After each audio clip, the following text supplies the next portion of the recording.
Alright, hello ladies and gentlemen, welcome back to another episode of the Manchester United Career Mode. I'm going to be honest, at this point I don't really have any explanations for my absences. I kind of just either stream or I don't. Like, I mean, this past couple of weeks I've been, well, it's actually been a mixed kind of bag of everything. But basically, honestly, just on like, I'll be real as I can be. I'm just, streaming's not really a thing. It's not that I don't enjoy it, it is fun. It's just not something I feel like I want to do consistently.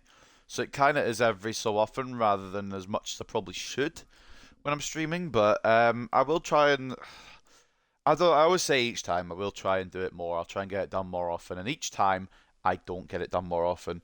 Things either just come up out of the way.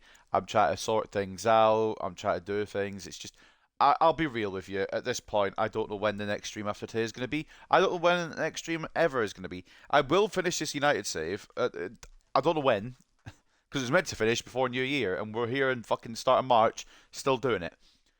So I don't really know when this is going to end, but I am going to continue with this United save, and I guess I don't really know what's beyond that because I'm not really. I enjoy FIFA, but it's I don't know. It's kind of difficult to kind of put my thoughts out there. I'm just not enjoying gaming as a whole as much as I used to. I'm enjoying getting out more and doing more stuff away from a screen. So I don't really know what the future is in terms of streaming. I'll probably still stream every so often. I'll still stick around, but I'm not going to pursue it. Not that I ever was pursuing it, but I'm not really going to pursue it as a career because A, it's so difficult to do, and B, it's just not something I want to do. I've realised at this point I want to do my own thing, and it's not this. I will do this for fun. I'll do this, to show accomplishments, to just have a bit of fun, just to chill on that. But I don't think it's ever going to be, and I don't think I really want it to be now, a career thing. So again, it's probably not going to be a consistent schedule. I'll just try and stream when I can be, when I feel like it. Really, it's just if I'm in the mood for it, I'll go for it. If I'm not, then I won't. And again, time with work as well. I'm getting more hours with work, so it's kind of got stuff in my teeth. Sorry, hold on. It's kind of hard to put 3.5 hours aside to have that time to stream. Thankfully, I do have it today, although I do have work later. But yeah, it's just finding that time. I will try. I always say this, and I will try and stick to it this time. I'll try and maybe do two streams a week, or maybe one stream a week. Just try and get this career mode eked out and done. I do want to finish it. I don't want to leave it on a cliffhanger, but I just don't really know how much motivation I have to stream, to be honest. So, with that cleared up, welcome back. We're 3 minutes in, and all I've done is ramble. So here we are. Then let's take a look at what happened last episode on the Manchester United career mode. Because all I remember is Garnacho retaining the Ballon d'Or. Out with that, I know we won games. I think we won all five. I just don't remember what the games were. Right, so we kicked off with a 4-0 win against Milan. I do remember that one because Milan went down to 9 men, and that's the only reason we won 4-0. It would have been 4-0 had Milan not lost all composure. A 3-1 win over Fulham in the league continued our winning ways in the Premier League, and then we just about scraped through in a very uncharacteristically poor performance from us, to be honest, but we did manage to get enough over Luton in the Carabao Cup to advance. I don't remember who we've got next or what we've got next or even where we are in that, so I will take a look momentarily. We then have Luton again, where we beat them in the league. Stronger squad, a bit more composed, and we're looking to continue this unbeaten streak for as long as we possibly can. We then finished off with a 4-2 win against Slavia Prague in the Champions League, which means we sit top. We're actually doing incredibly well in everything right now, and I'm wondering when it all falls apart, or even if it all falls apart. I think we'll progress to the whole November here, unless a cup game kind of pops up here. We kick off away at Nottingham Forest today. We then have a 2-week break due to the international break, I believe, before we host Burnley. We will then host Apoel Nicosia, a Cypriot team who we should be able to continue our undefeated Champions League run without any issue there. A trip to Brighton might be the big struggle of today. Either that or a hosting of Arsenal. These last two games are going to be where we possibly trip up because Brighton up there with us always seem to be our bogey team. And then Arsenal, I think, are up there as well, and they're quite good. And then we move into December, and it looks as if we have Swansea in the Carabao Cup. Also got Manchester Derby, PSG, Bournemouth and Wolves as well. December's a tricky month to navigate, and then we'll get into a January transfer window after two more episodes. And I don't think we'll make any transfers, but we might. You never know. Anything's possible, but I think I'm going to stick with the squad I've got because there ain't nothing wrong with it. We're undefeated. We haven't lost in Season 5. I mean, look at some of these players. Absolutely, even the backups are just absolutely brilliant. And the numbers as well. Garnacho is far and away the best player. No wonder he retained that Ballon d'Or. Højlund putting in some good numbers as well. Bruno aging like a fine wine. Still hasn't gone down to 90 yet. And it's still going to be 10 weeks till he does. Bayer has done well off the bench. You can see some good numbers there as well. Bowman chilling as well. Rashford's come back and left off exactly where he was before he was injured. Laurent's been a good little super sub as well. Cariolo has been a big surprise in terms of contributions from left back as well. Bermo's been kind of coming in as well as Land. It's just good all over the place. There's not really a bad thing at the moment. There's not really a complaint at the moment. And when you look at the squad, you can kind of see why we are doing as well as we're doing. Because you look at this squad now, the whole back line 88 rated, 93 rated goalkeeper, 88 rated midfield, both for Ugarte and Mainu now, and 91 rated Bruno, who, even though he seems to be slowing down slightly, hasn't really declined at all at the same time and still plays like the best player on this team consistently, except for one man on the left, perhaps Garnacho, who is just killing it. Back-to-back Ballon d'Ors. He is just unreal. He's a cheat code. Rashford and Bowman as well. Class players. Bowman a little slow this year, I will admit, compared to what I thought he might be. We've given him the full spotlight, and he has shone, but maybe not to the extent we thought he would, but it's still a long way to go this season. And then we've got a bench where it kind of covers everywhere. We've got reserves as well. I'm just going to switch these around a little bit. We don't need 3 centre-backs on the bench. So that is how we're looking. We've got depth everywhere. So, for example, obviously, look at Oman. You've got Gile, Cariolo, you've got Carreras, Martinez, you've got a plethora of centre-backs. Same with Inacio. Dallo, you've got Martinez. Ugarte, you've got Hjulmand. Maino, obviously, Hjulmand as well. We could always get our centre mid in or call one back if necessary. Fernandes, you've got Land, who's very capable. Garnacho, you've got Laurent. Bowman, you've got Bermo. And then Rashford, you've got Højlund or Bayer. So we are stacked everywhere. And if worse does come to worse, if suddenly there's an injury crisis, we have plenty of growing players out on loan as well. So if you look at the stats here, obviously some of these players not going to come back and step in. But say if we need a centre mid, a Mohamed Tam could come in and return. I don't know how much games I'm getting at Spurs. You might recall him anyway. Or Lucas Bergval. Zarko Jankovic, we have got plenty of options if we do need to recall. I don't think we need to, but if we were to have to, the options are there, is my point. So, that is where we're at then. A little update on the tables as we progress through here. Top of the Premier League, 4 points clear of Liverpool already. The invincible season is well truly on. I'd like to do it. I don't think we will, because obviously it's 38 games without losing, but I mean, this team has the possibility and the ability to do it. We're already 4 points clear at the top. Liverpool second, Brighton third, Wolves fourth, Chelsea, Arsenal, Bournemouth, and Man City all sniffing about, with Aston Villa and Brentford completing the top half. We play 11th place Forest today. They're just chilling in the middle. And the relegation zone at the moment is Fulham, West Brom, and Burnley, who I think we play today as well. Burnley. FA Cup. Get to play yet. They're only in the round 2 for that one. Carabao Cup, it is the quarterfinals. We've drawn Swansea City at the Liberty Stadium. That will happen next episode, I believe. I think it was on the next episode of the calendar. We've got Ipswich, Nottingham Forest, Chelsea, Leicester, Brentford, Arsenal, and Swansea and Manchester United left in the competition. No Man City, no Liverpool, no Spurs. A couple of big teams still in there, though. Got to keep an eye on that. And then the Champions League, we are rocking it. We are absolutely dominating. 16 goals, only 3 conceded, 2 of them against Slavia Prague. We battered Napoli to open proceedings, got the best of Milan, got the best of their temperament. I can't remember who the other team was that we played, but I think it was a 2-0. I think it was Bayern. Was it 2-0 win over Bayern? We've just outclassed everybody so far this season. Like I said, yet to lose this season, which is insane. Especially as well when you include everything. Like Community Shield as well, 1-0 on penalties in the end. FA Cup we haven't played yet. Super Cup we weren't in, so we could have lost something we didn't win. But Braga beat Bayern in that. And then in the Europa League, that's how it's looking. Liverpool and Celtic dominating, with the Conference League being dominated by Nice and Frankfurt. So that is how we're looking everywhere. I think we're caught up as we can be. I think I think that's everything besides the news.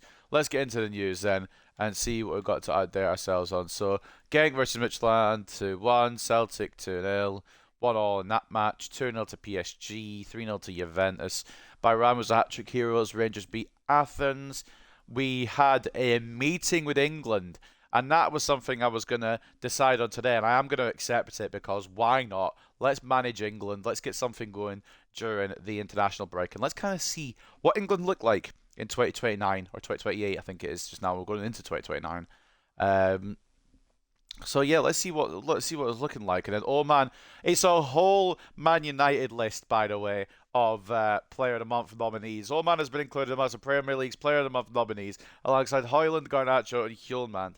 It's all Manchester United, so we will win the Player of the Month somehow. After a great performance in the match against Slavia Prague, Garnacho was named Player of the Match, and Garnacho put his name on the score sheet for Manchester United in their 4-2 win.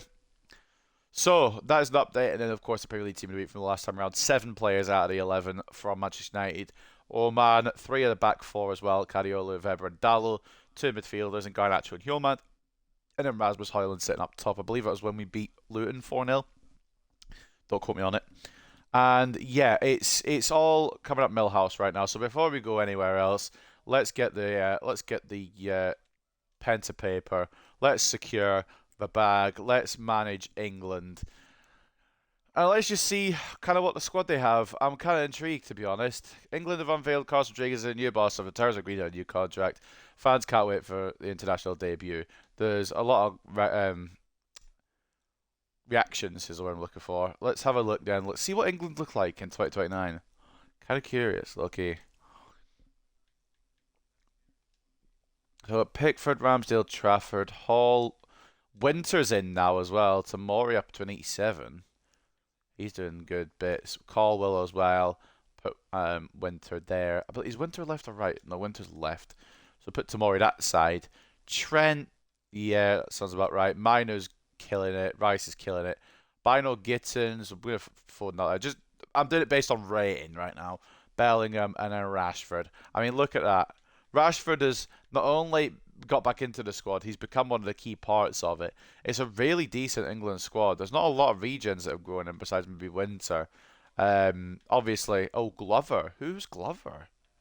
Hold on a minute. I've not seen him before. Well, we kind of get a look at some of the English talents that are about there because I don't recognise that man. I don't even know who he would be the region of. But Reggie Glover, he's at Brondby. Hmm. Okay. Well, just have a little think. We're not gonna go from specifically, but he's stuck at Brondby. Anyway, he could be at Man United. Obviously, we're not going to select a squad for a little bit. I think actually we select a squad after this game, unless it's already been selected for us. I kind of want to see who else we've got at this point. But anyway, let's get to the important stuff, to the Manchester United career mode, not to the England career mode. Let's get into the actual episode today. Let's see what Nottingham Forest have got to bring to us. I kind of have an idea what they're bringing. It's Henny Tom Perez in between the sticks. To follow somehow still there. Maury Bowser as the fullbacks. Panzo and Gehi as the centre back. Partnership with Gehi captain inside. Basuma and Pat Matsar as the CDMs. A full Spurs midfield at Nottingham Forest. Sosa off the left. Marlon off the right. Gibbs White at cam. Kanate at striker. They've got a bench of Anderson, Estupinian, Milenkovic, Danilo, Awonyi, Sells, and O'Brien. Very good attack. 3 wins out of their last 5 as well, and they played a counter-attack variant, which is exactly what we do. So it's going to be 2 counter-attacking teams, waiting for mistakes, and just trying to get the advantage, which is fair enough. And the best players this season probably will be Kanate. Yeah, he's got 6 in 3. At one point, I believe, a suggestion for us to have as a backup striker, and I'm wondering if we should have taken that suggestion, because he'd grown into a baller. Daniel Mallon with 3 as well. Ramon Sosa with 2. Don't think anybody else is maybe doing as much. Gibbs White with only 2 goals. Oh, Gibbs White only 1 goal. Not cooking. I think he was cooking a bit more last year. So, yeah, it looks about mid-table. We should be able to get past who's out in trouble, but it is me, so I'm not, count my chickens before they hatch. But I'm ready to go. Let's have a think of what we want to do here. To have full fitness, ready to go kind of team. Do we want to go full strength? We've got an international break after this. We could go full strength and just batter them. Oman stays in. Cariolo. I'm happy to keep Cariolo. Martinez slightly tired. You know what we're going to do? We're going to do this. Inacio Diamande. Dallo. Agarte. I'm actually going to put Hjulman down. I want to see Hjulman can do. Fernandez. Bowman. Yep. Garnacho. And honestly, Højlund can start up top. He's had a good little bit of run of form, so we'll see what he can do.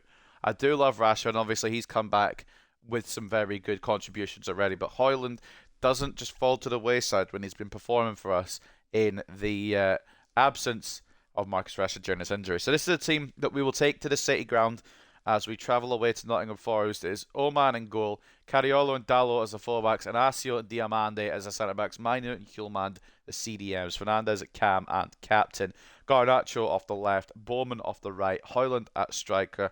Like I said, at the City ground, it is Nottingham Forest versus Manchester United. I don't think there's anything I've forgotten, but if there is, we can always go check after. You know?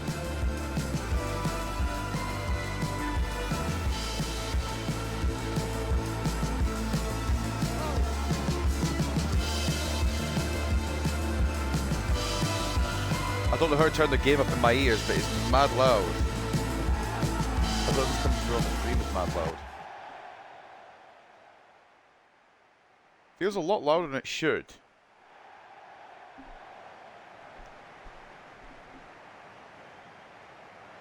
And now it's gone quiet, so I think it's an audio glitch. I don't know, I'll figure it out before we kick off. Anyway, first game of today.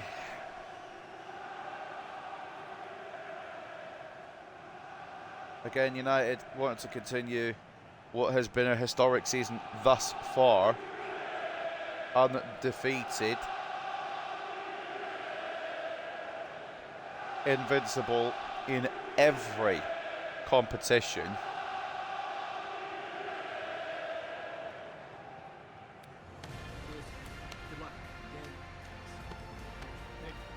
I'm only curious, how long can we keep going for? Will it end today, perhaps? So the easiest run of games, Forest are always a stumbling block for me. We've got Brighton and Arsenal coming up. Burnley I'm very confident in, and I do not remember who else we play. Oh, it's a Champions League game against Nicosia, I think.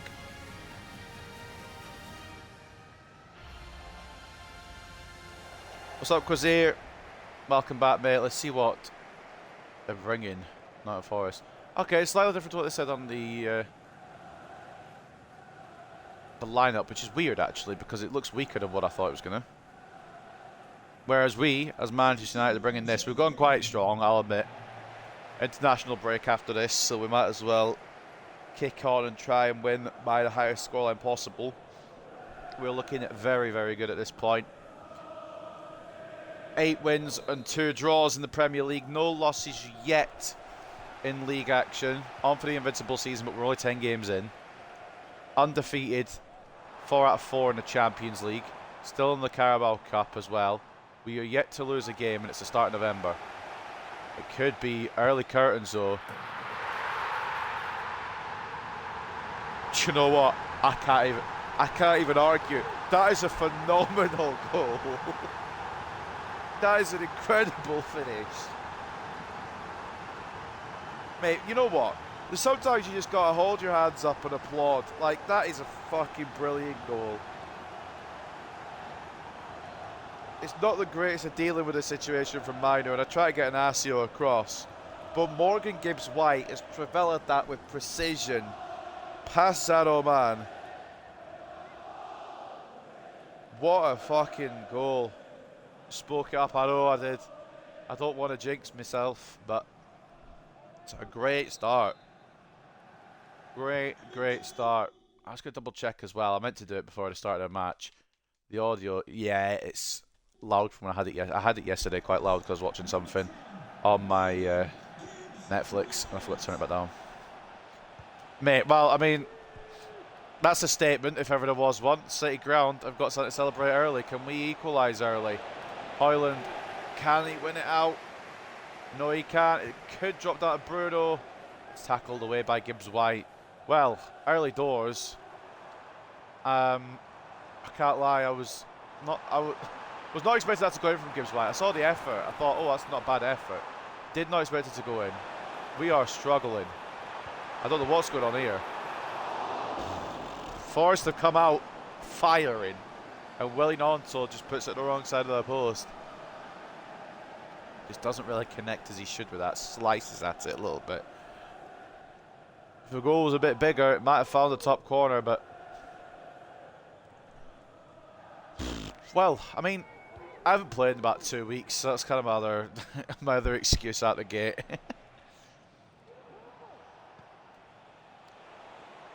Right, they've really pulled pants down early, but Garnacho could pull their pants down too. Sells holds. He's still there, to be fair. Don't know how old he'd be now. Killing it in real life, I'll give him credit. Yeah, Gnonto's going to be a pain in the arse today, I can already tell. Good tackle, Hjulmand, and there's no left back, which means Roman Bowman will get a bit of space to work his magic. Højlund asking for it over. Drops it into Garnacho. Oh, I'll be honest, that should be a save. But the problem with these boys is you're not going to keep them quiet for long.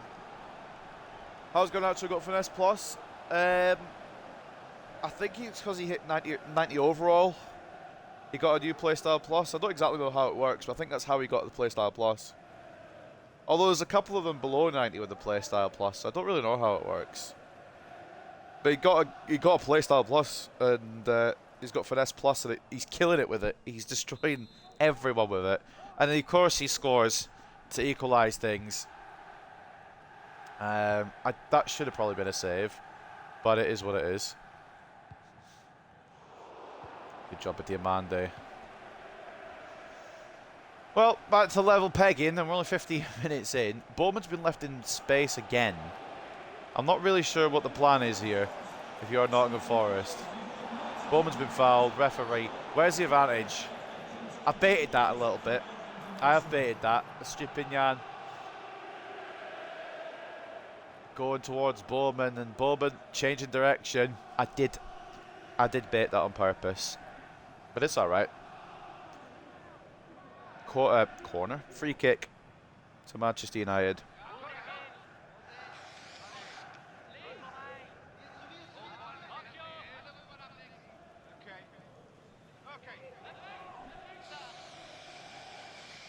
Yeah, it's going to take him maybe a game or two to get used to playing this save again, and that's the problem with not playing it for a few weeks. I get a bit rusty and I need to just get back into it a little bit, but I can't use that excuse every time. It's towards Fernandes. It was actually meant to go to Højlund, but didn't quite have the power on it.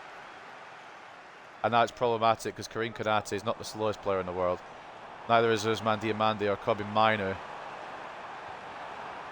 And Mainoo reads it perfectly. And now we go. It is just going to be counter-attack upon counter-attack this game.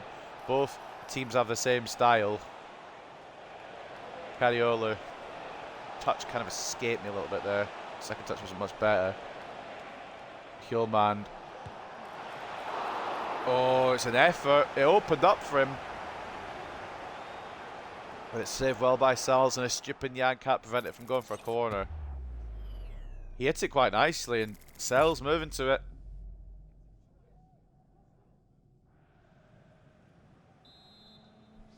Means that Bruno Fernandes has an opportunity. He's got a playstyle plus as well. I think it's like long ball plus, or is it ping pass plus?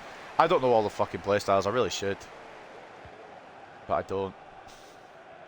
There's a few. I think there's 4 players with playstyle plus: Garnacho, Fernandes, Laurent, and there is somebody else. I can't remember who. I know Laurent has one. I don't know how he's got one, but he's got quick step plus. Oh, Cariolo sends him off the pitch. Mori left on the fucking floor. Cariolo there again, but it's not going to happen if we just keep giving them throws. Expected goals 0.2. I'm assuming that doesn't even count the Gibbs-White shot, because that wasn't an expected goal at all. It was a great effort, sensational effort. Thing is, when you got a team like this, so you expect us to win. Dallo looking for Garnacho deep at the back post. It's going to fall to Cariola, but it's not going to be knocked on anywhere, and it's cleared. We should be able to beat Kanate in the air. Lovely, and Bruno.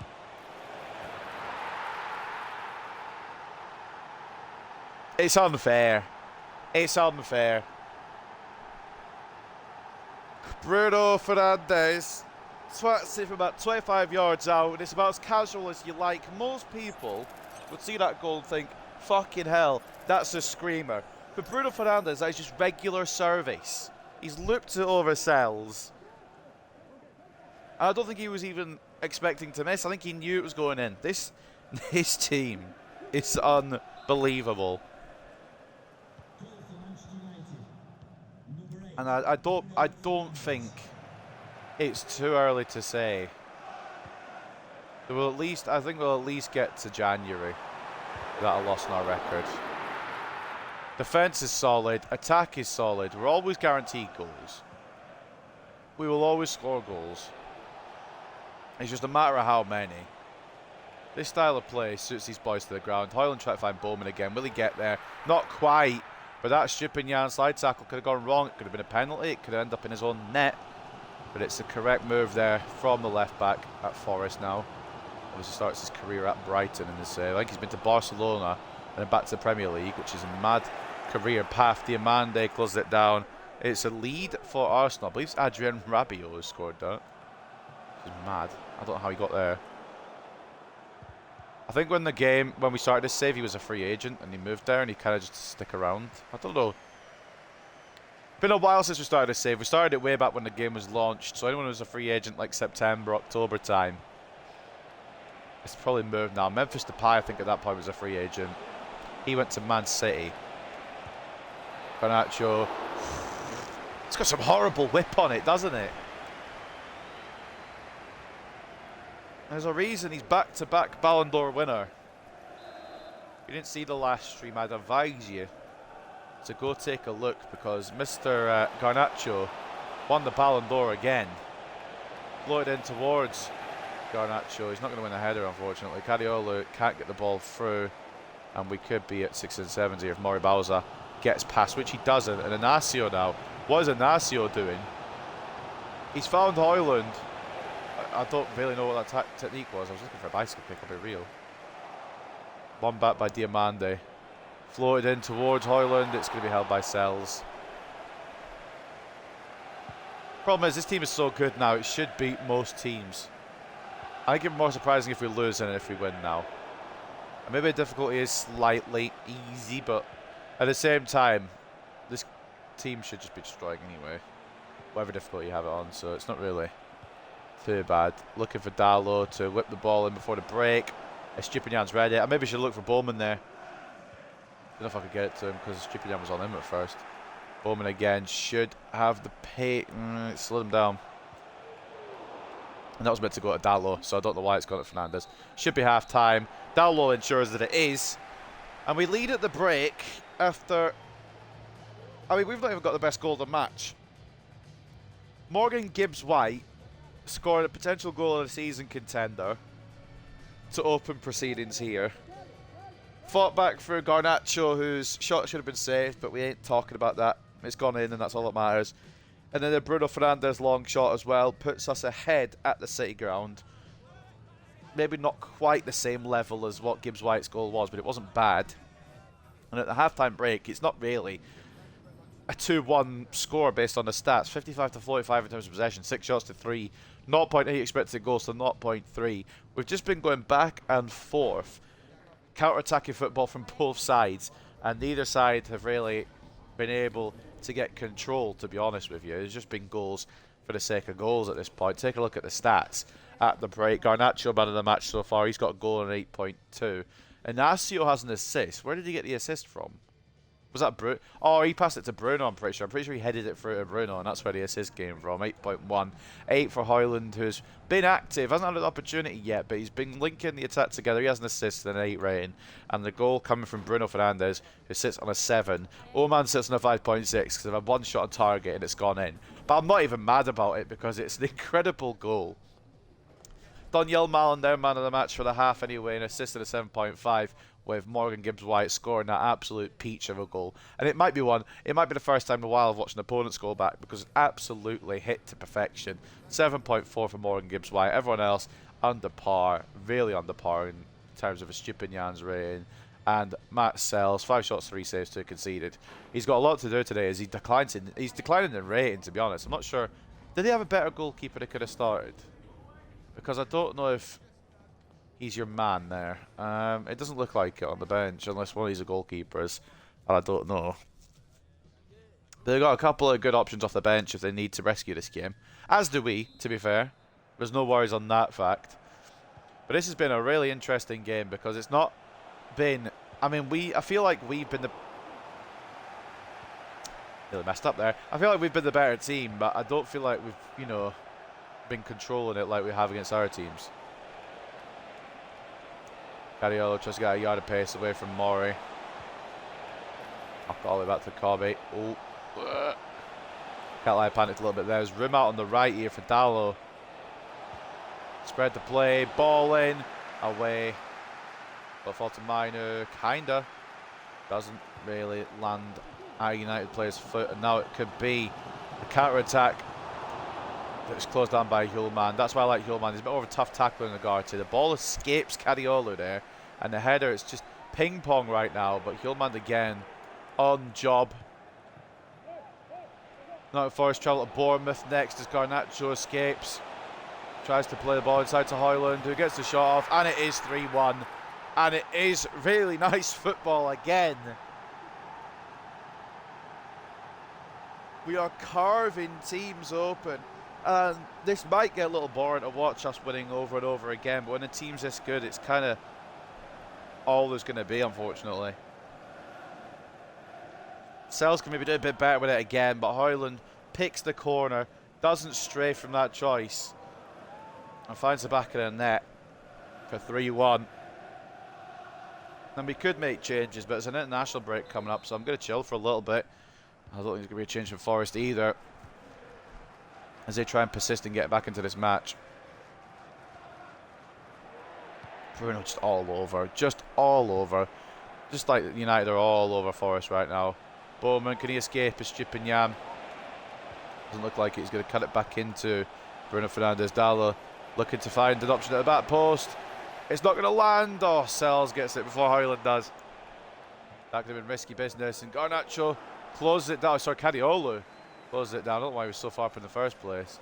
It was great tracking from Cariolo. This team. I will glaze this team till Kingdom Come because it's just that good. And I think the cross is deflected. Højlund can't get there ahead of Matt Sells. I'm trying to switch to Garnacho because I kind of felt like he wanted to put it out on the right there. He didn't in the end. And now Garnacho, I don't think he's needed on the pitch, but we brought him on anyway. Bruno through the bodies. Højlund has panicked here. Bruno again. Hjulman. We're raining shots down. I should have made it 4-1 there with Højlund, but I didn't think it would fall back to me that easily. I'll be real. It never falls back to me, so I was just surprised. That could be Konate. For Forest, doesn't get enough of it on. It's closed down well. I think it was Inacio after Diamande made the move to push up a little bit. Aggressively try and get that ball. Bowman now could do with Dallo overlapping, and he's going to. And we got Burnley next. Good luck to them. That's all I'll say. They might be a team that beat us just out of fucking nowhere. Like Mark Goldbridge style, where he just loses to Burnley every fucking time. Wouldn't it be funny if we ended the invincible run? If we don't end it today, obviously. Ended the invincible run by losing at the bottom of the league. I would admit there'd be a bit of humour in it, but I'd hope it doesn't happen. Diamante makes the block.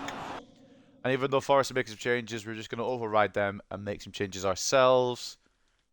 Leacher can have a last however long. And we'll give Laurent a bit of time. Garnacho's been good, but we can just chill a bit more now.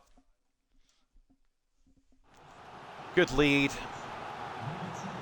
I think we're solid enough to get away with it. Gibbs White.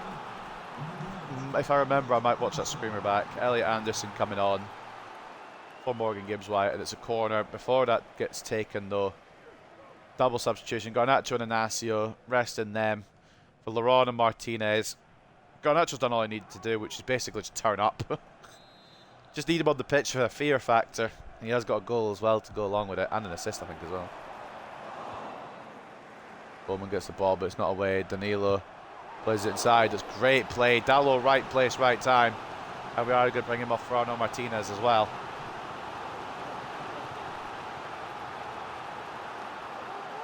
Great block for Dallo.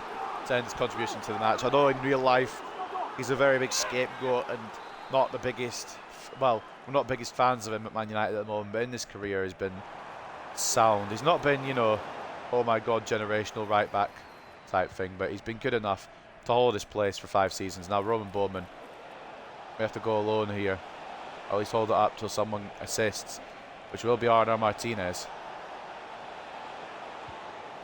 As he turns inside, Rasmus Højlund. Not a bad effort on goal. It's away. Can Bowman win it? He can, but it falls to Yves Bissouma. Forest clear.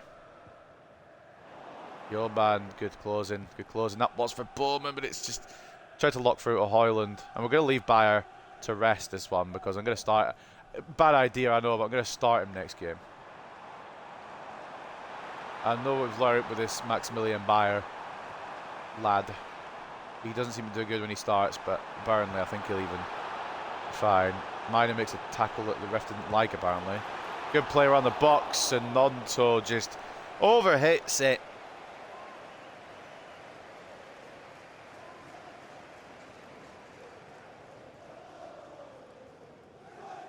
There's a few minutes left. I think we should be fine. Forest haven't been bad, but I think it's always been us. I think you'd always back Manchester United at the moment. Maybe not really, complete opposite of real life, but you maybe back United to do everything at the moment. I don't know who they wouldn't beat right now. Maybe Arsenal when they come up. Maybe Brighton when they come up today as well. Those are the ones I'm concerned about. If we can beat them today, or at least draw against them, then I'm a little bit more confident that we'll at least get to January with no blemishes. We do also have PSG coming up, which means that'll be our challenge. But for the teams that we should be beat, I reckon we can now. With little to no bother, and it shows today, even though Gibbs White opened up early with an absolute corker of a goal. We've shown enough class to take control. Mark Gahey comes on at right back, I think, unless they're switching formation. Because Maury's gone off, and Gahey does have the pace, but so does Laurent. Hold on, Mark. I don't think he had that much pace. Is he going to reach that? He is as well. Daniel Malen does a really good job, but nobody's there to receive it. And Arno Martinez, you got to give all the credit in the world to Daniel Malen, because I didn't think he would get that. I'd be at 100%. Now Roman Bowman was half thinking of bringing in Bermo on, have not done in the end. Tried to knock it for it, Martinez. It's not going to fall. Basuma stayed on his case. There's a chance. A late opportunity here. No, there's not. Great defending once again by Diomande. And Asio went to the man, which left Malen open. It was closed down by Diomande. Now Bowman does escape, and it could be Rasmus Højlund to nod it across. Runs out of room. Why didn't he shoot? Like, I get that he shot there, which is stupid from me. I will accept my responsibility of being a dumbass there. But I pressed shoot as he chested it, and he just fucking decided, I'll wait till I'm out of range. Whether it runs down the clock and gets us over the line. Not that we need to get over the line. It's not one of those games where we struggled to get the job done. It's one of those games where we could have got more, to be honest, which seems to be a lot of the games at the moment. Roman Bowman just making a mockery of Estupinian. Try to get sent off low-key, but I don't think it's going to happen. Bruno, weak foot, straight at Sells. Maybe could have done one more pass in. The game's coming to its close very, very soon. And Nonto looking to escape Arno Martinez. Guess there'll be a goal in this for Forest if they want to make it interesting, but Martinez clears it the wrong way, and it's going to be a foot race now for Cariolo to keep that in, which he doesn't. Moments left to go. They won't get a result now, but we can get another goal to take with them, potentially off this corner. And it is in, and it's poor from Oman, poor decision making. What is going on? Pinball. Oh man, what are you doing? I'm just trying to get it clear with Oman, and you know what? Better safe than sorry. Thank God we were 2 goals up there, because Oh man, I'm trying to get it clear and he couldn't quite get it gone. And I kind of panicked a little bit there, but thankfully it didn't matter in the end. Bit pinball at the back, but we hold on. Rasmus Højlund sealing the deal after goals came in from Garnacho and Bruno. Morgan Gibbs-White opening the score, and I will glaze the goal a little bit because it was a really nice one. 2 minutes in, he absolutely made a mockery of us. But the quality all around from Manchester United's attack, as always, made the difference. And we are 3 points further on in the league now. I believe 9 wins, 2 draws, so 29 points out of a possible 33. Not bad scoring at all. 55 to 45 in terms of possession in the end. 13 shots to 9. 1.8 expected goals each, which meant the game, Forest maybe should have done a bit better with their opportunities, but we were closing down quite well with Diamande and Inacio. And also, we kind of shut it down as well with Oman as we continued in that game. Man of the match does go to Alejandro Garnacho, as you'd expect it to. Just a constant terrifying presence, and I think there's a reason he's a Ballon d'Or winner. He just changes the game on a sixpence. A goal and an assist today, a 9.4. A goal and an assist from Rasmus Højlund, whose involvement wasn't as much as it was. Like, he's in the second half a lot more involved than he was in the first half. Really began to cook. A goal and an assist from Medane, and an 8.6 from Hjulmand. Always a solid tackler, and that's why I kept him around. I was half thinking, do we sell him? Do we try and find somebody else younger who can grow a bit more? But he's at an 86, and he does the job better than anyone else. Roman Bowman at 8.1 didn't really contribute, to be fair, but was always kind of, you know, a bit of a scare for Estupinian, who was not really dealing with him at all today. A goal for Bruno and an 8, and the assist as well from Inacio and 8 from centre back. And the goalkeeping performance in the end: 3 shots, 2 saves, 1 conceded. And I'm not even going to blame him for not stopping the goal, because we'll see it in a moment. Assist from Marlon gives him man of the match for Forest, 7.8, as he tried to push through and get a comeback going for the opponents here, the home side. A goal from Gibbs-White, 7.6. Everyone else kind of middling to not very good, especially at the back in the end. Matt Sells getting 9 shots, 6 saves, 3 conceded. Give it his all, but as he's declining, they should probably invest in a new goalkeeper. And if they have another goalkeeper, they should probably use him. So before we do go, and I don't really do this often, taking a look at a goal that isn't mine, it is absolutely just, it's just the way he's hit it without a second glance. Minu struggles, Marlon plays it in, one touch, just the way it sails in, Travella's in. Inacio tries to get it away. Oman's done what he can, but it's just a beautiful goal. And I don't, like I say, watch the opponent's goals a lot. But how can you not when it's as good as that? I will watch the Bruno one as well, and you can decide whether Bruno's is better than that. I would say no, even as a player of Manchester United. Inacio, it drops into Bruno. He just twats it from range. That's just trademark Bruno though at this point. It's a really good goal from range, but I don't think it quite matches Gibbs-White's. And you'd expect it more from Bruno than you would from Morgan Gibbs-White as well. So it kind of, it's a really good goal from, I mean, it's just been a really good match, to be honest. And the most important thing, I think, despite the goal quality, we come out on the winning side. We continue to climb up the table. Arsenal beat Burnley. Palace beat Chelsea. And Villa beat West Ham. No news from Liverpool, but really, we don't really care, because even if they have won, we're still 4 points clear. Rasmus Højlund putting on a show. He's still only rotation, by the way. But yeah, give him a celebration. Cheer him up. I don't really know who to go with as my main front man between Højlund and Rashford now, because Højlund's been killing it in the absence of Rashford, but Rashford is killing it now he's back as well. I should just be happy that we've got 2 very good options to go with.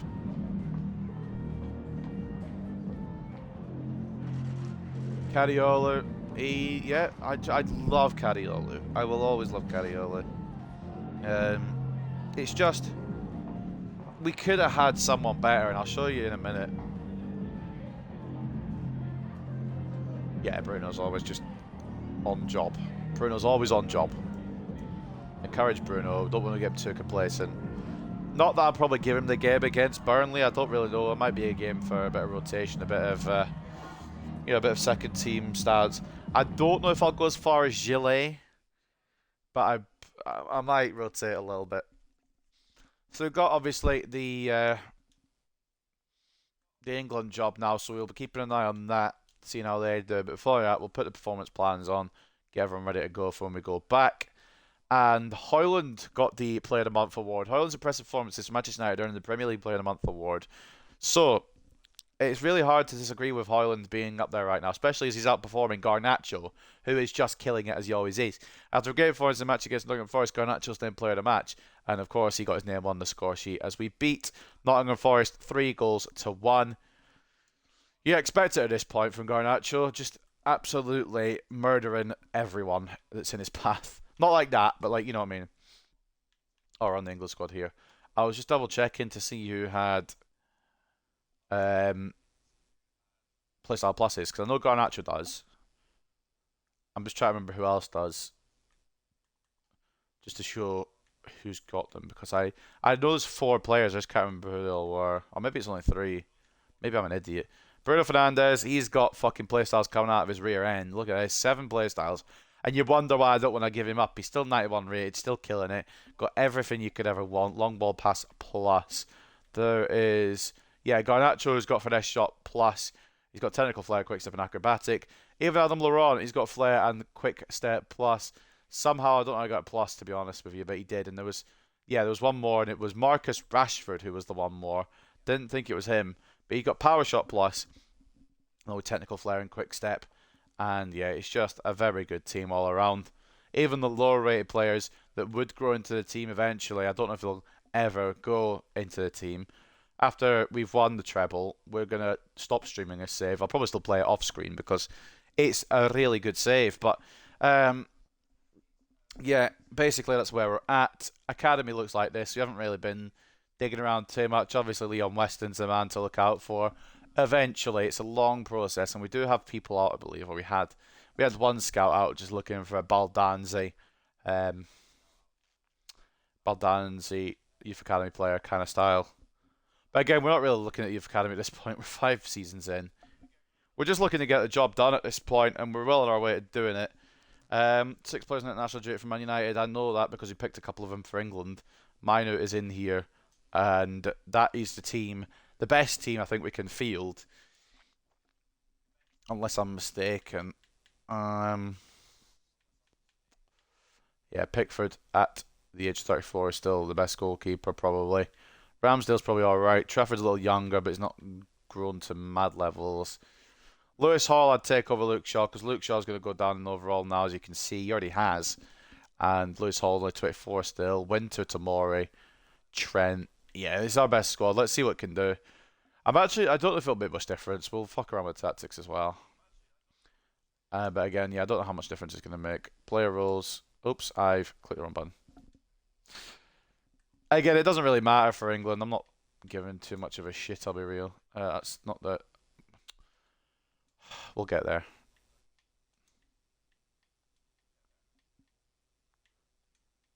How has Alexander Winter not got a plus plus? I don't understand that. Inside follower from Paul Calmer, obviously. Deep line playmaker from Colby, that's what he does. Holding from Rice. Again, I don't know how much difference it's going to make. Foden slightly out of position. And Rashi. We'll just take a poacher. Fucking. Who knows? It doesn't really matter. We'll do all this just to lose to Sweden or something. I don't know if this is a qualifier for the World Cup or if it's just friendly. Either way, it's a 3-1 win. Palmer with a brace. Rashford with the other. I should have probably checked. We'll just check quickly. Is it qualifiers for Redifid or is it friendlies? It looks like friendlies, so we'll just go with the same team again. There's no point in. In fact, actually, what we're going to do, and this is 200 IQ here, absolute IQ demon that I am. Mino and Rash have had games. We don't want to risk injury, so I can go with Watkins, and fucking Bradford can go in there as well, out of position. But it rests the United players among us. And we play Wales and we draw with them, but it's only a friendly anyway. Watkins getting the goal. And it means that there's no risk to Mino or Rashford as we come back. Not that I think either of them are starting. when it comes to Burnley anyway. I don't know yet. An email from the assistant manager showing that Rasmus Højlund has reached his potential of 88, which is really good, especially when it looked like he was struggling for quite a bit, especially coming back from that injury. We'll just chuck him back on. We'll put him on the advance forward, actually. That's the quickest one. Decent pace, really good finishing. It really is going to be between him and Rashford. They're just going to fight over it, and then Bayer will slot him where we can. Probably just a bench player. He's worked really well as a super sub. I'm going to make the stupid mistake of starting him for this one. We know how interesting he is from the start, but we're going to do it because it's 20th place Burnley. So I don't think there's really an issue there. Did Liverpool win their game? They did. Of course they did. Who did they play? They played fucking Brentford. Not really. They're in the middle. That's fine. Okay. Cool. So we are chilling still. We are absolutely wrecking it all this season, which is as we should be, to be honest. So I think our oldest player is, while we're here, I think it's Bruno. Just worrying about it. If I do continue it beyond whatever season this is. Bruno at 34. He says he's going down, but I've not actually seen it yet. Rashford's still growing at 31. Most of the players who got here have had the potential, which is fine. And yeah, it's a really good age squad, to be honest. So we could get another 3 or 4 seasons out of this minimum before we actually had to sign anybody. I will probably still sign people, but we wouldn't have to if we didn't need to. So, onwards then to Burnley. We have got, I mean, the easiest team in the league, let's be real, 100%. I don't know what team they have, but I do know where they are. They're rock bottom of the league, 4 points out of their first 11. We're on the opposite side of things.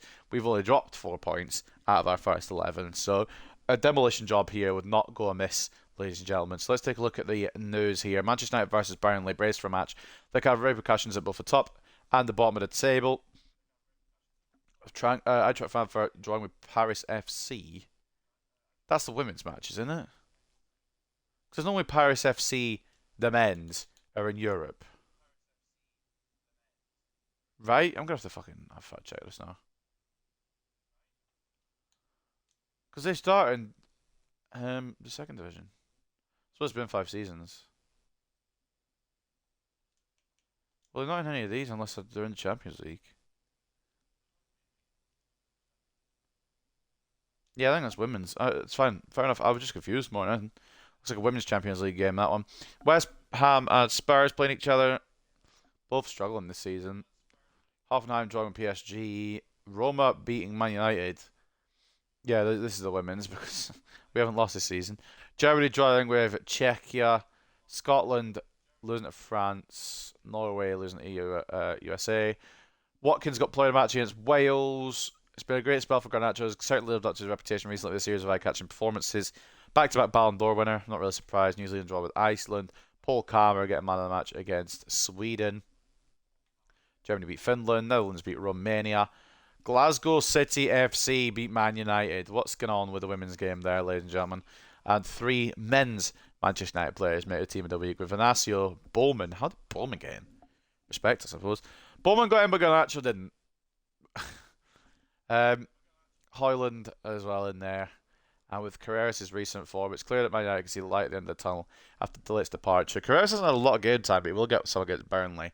And also, they're completely different positions. And yeah, Højlund, player of the month, we knew about that already. So let's go see what Burnley have to offer in terms of anything, if they've got anything to offer against us. Livakovic in goal, Aperi and Chowdhury as the fullbacks, Worrell and Peltier as the centre-backs with Worrell captain in the side, Tresor off the left, Cherlinov off the right, Colin and the Mecca as the centre midfielders. There's not a bad centre midfield partnership with Foster and Broya at the striker spots.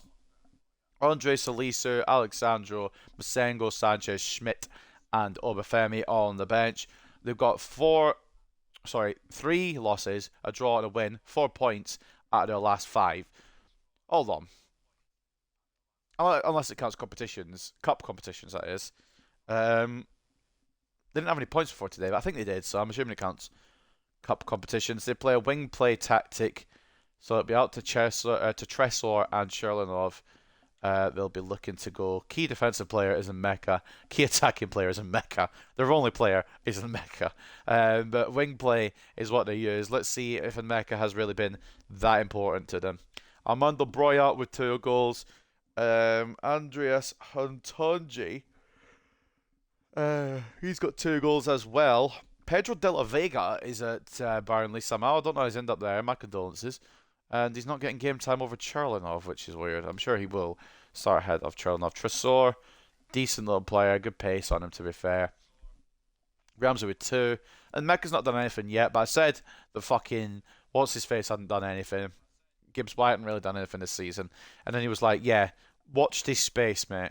They've actually got some decent ballers in there, so if they go with their full side, I won't be surprised if they did put something on us. I'm just checking some of these regens as well, if they're regens or if they're not, just to see kind of how they're going. And they're not bad, some of them.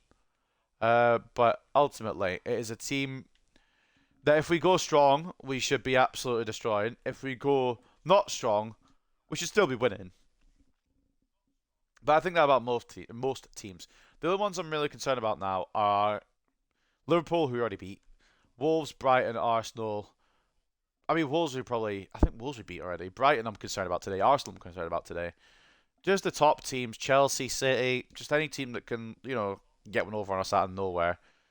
That's what I'm concerned about. So, we should be fighting against Burnley. I'm an idiot here because I'm going to fucking risk Alexandre Gillet. And if I lose this and this is the end of the streak, you can look back at this game and say, you're a fucking idiot. And I'll agree with you. Euro alongside Weber, I think, is what I want today. So slight tiredness from the internationals, which means some rotation. We will start Manu. I said I wasn't sure, but we are going to start Manu. I was going to start Land, but he's fucked from the internationals, so we'll keep Fernandez there. Bowman from Bermo, Hoyland for Bayer, and Rashford for Laurent is how we're going to look today. And I think that's probably more or less their best spots. And if it isn't, it doesn't really matter. It's Burnley. Let's be real. It's Burnley. We're not going to fucking lose our minds. Although Weber does have a plus, yep, defender. Martinez, I think, has a plus wing back. And Bermo has inside forward. Bayer, I think, has a plus from Portugal. And you'll do that.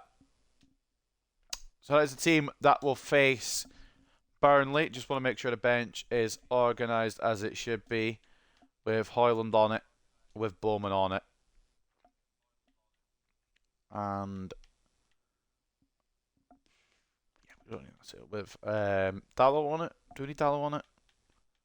Probably not. Cariola can come fill in either side. That's fine. So that is a team that will face Burnley here at Old Trafford. A bit of rotation. Not too much that I think it'll fall to pieces, but enough that we're giving some of the second team a chance, especially Alexandre Gillet, because he's not had a game in fuck knows how long. And against bottom of the league, we should have enough to overpower them in attack that defence might not matter as much. So Gillet in goal, Carreras and Martinez as the fullbacks, Weber and Euro as the centre-backs, Mino and Agarte as the CDMs, Fernandez, Cam and captain, Laurent off the left and Bermo off the right, Bayer at striker. I know he doesn't do good when he starts, but I don't really think we need to start Hoyland or Rashford for this one. Maybe I'm going in too confident, and that'll probably be my demise, knowing my luck. But it is going to be at Old Trafford, and it is going to be Manchester United hosting Burnley. First versus last. Once it loads up, I'm going to go get my charger. It's worth it. So bear with me.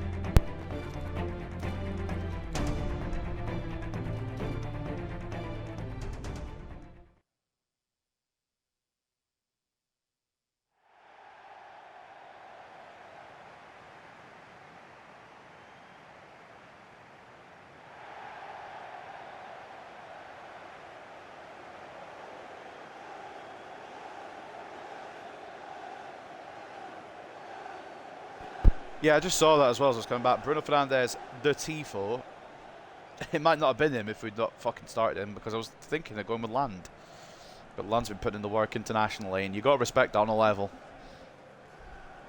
Otherwise, he'd be a shoo-in for this kind of game. You might still get game time as we go on, to be honest. But again, Bruno's got more of the stamina. I don't know if he's still getting picked for Portugal, to be honest. I wouldn't be surprised if he's not, based on his age. Because it surely wouldn't be based on his form. He's absolutely killing it.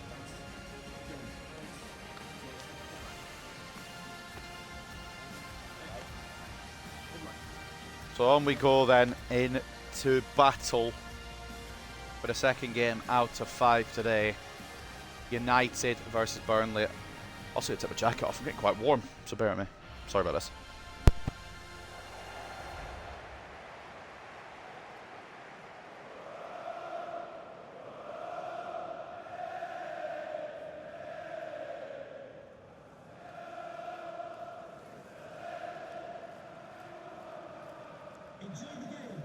So they've got Lovakovic, De Luca, Peltier, De Souza, Ribeiro, Perry, Vetro, Mecca, Trinidade, Ramsey, Broyan, Hutanji. They're not. I don't know why they're not using some of their better players. I don't get it. There might be why they're going down potentially.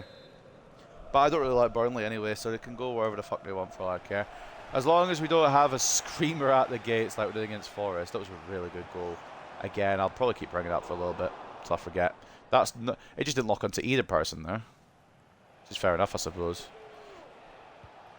And you never know, there might be a surprise package here. I don't want to write them off. We are just off the back of an international break.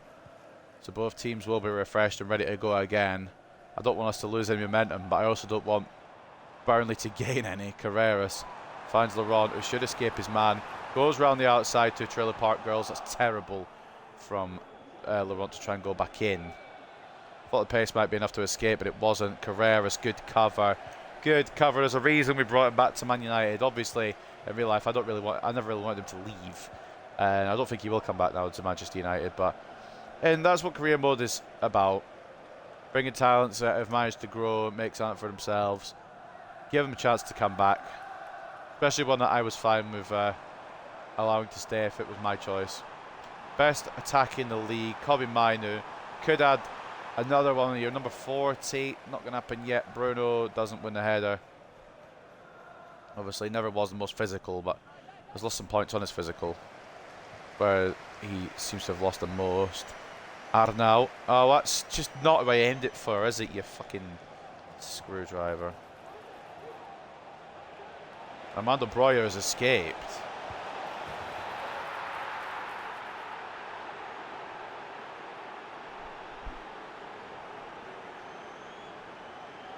I don't think I never really related Armando Breuer to be the fastest player in the world. But I've never thought of him as that fast. Weber I've missed the tackle with. Gillet I thought might react a little bit. It's not quite to the level of Gibbs White's goal, but it's still a really good goal. What's up, SVA? Welcome, mate. Breuer puts Burnley up. Clean sheets don't look like they're happening today, ladies and gentlemen. Imagine looking at this as if you're like a Liverpool or a chasing side like a Liverpool or a Brighton, which is weird to say they're a chasing side, but 5 seasons deep they are. And you see, oh Martinez, come on, man. You see fucking first place losing to 20th. Like, you'd be having questions, like they'd be rubbing their eyes, really believing see if they believe in what they're seeing here. But we did the same thing against fucking Forest as well. It went down and then we brought it back. And again, we do have players on the bench if we need to bring it back. How's Bruno going 5 seasons in? He's killing it still. He's actually not really gone down in overall at all. He's still in 91. Well, I say he's still in 91. He starts at an 89 or lower than that, an 87, I think. He's gone up to a 91 throughout these seasons, and he's held it the whole time. It's 10 weeks till he goes down, but because he keeps playing really well, he keeps, like, delaying it, so he's not actually gone down. He meant to go down to 90 rated last season, and 89 and all that last season, but because he's been so good, he just hasn't gone down, and it's going to be a header. As easy as you like, free at the back post. Adam Laurent, he arrives at the back post to level it up. It's a great ball in as well. And Bermo off the weak foot, finds Laurent at the back post. Could be a bit more done by the goalkeeper perhaps, but Lovakovic a bit too slow to react. Alvaro Fernandez is the amazing side. Yeah, it's a great signing. He's a backup left back, but he's still a really good pick because I was like, we need a backup left back because I signed Cadiolo as my main left back, and he's grown into a beast. So I brought in Alvaro Fernandez as a backup. I was trying to think of who to sign. I was like, who should we go for? And I saw him at Bournemouth. I was like, yeah, Bournemouth ain't doing much. Let's bring him back to United. Can we take a lead instantly? Oh, we can't. Bayer has to be finishing that. Left centre back and left wing academy players. Yeah, Weber is, and yeah, Laurent is as well. Yeah, they're both academy players. We've got Bowman as well, who's an academy player, but he's on the bench. Bayer. Oh, good save, Lavakovic. Yeah, there's some academy players that have really grown into superstars, grown into beasts. So I'm trying to sprinkle them in where I can. We got actually Fritz Weber was a regen, sorry, not an academy player, but Laurent is. Laurent's an academy player.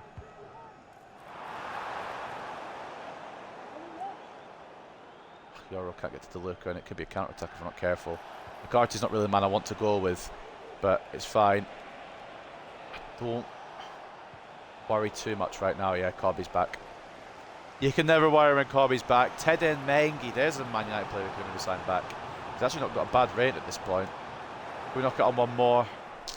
Nope, we cannot. Corby again though, closing it down. And then Burmo got the pace to escape, but hasn't got the pace to... I got past the centre back, but the left back stay with me. My United fan, unfortunately, yes I am. I'm a Manchester United fan, through and through, which sucks sometimes, especially right now. But yeah, my parents supported him, my grandparents supported him, so I have to support him as well.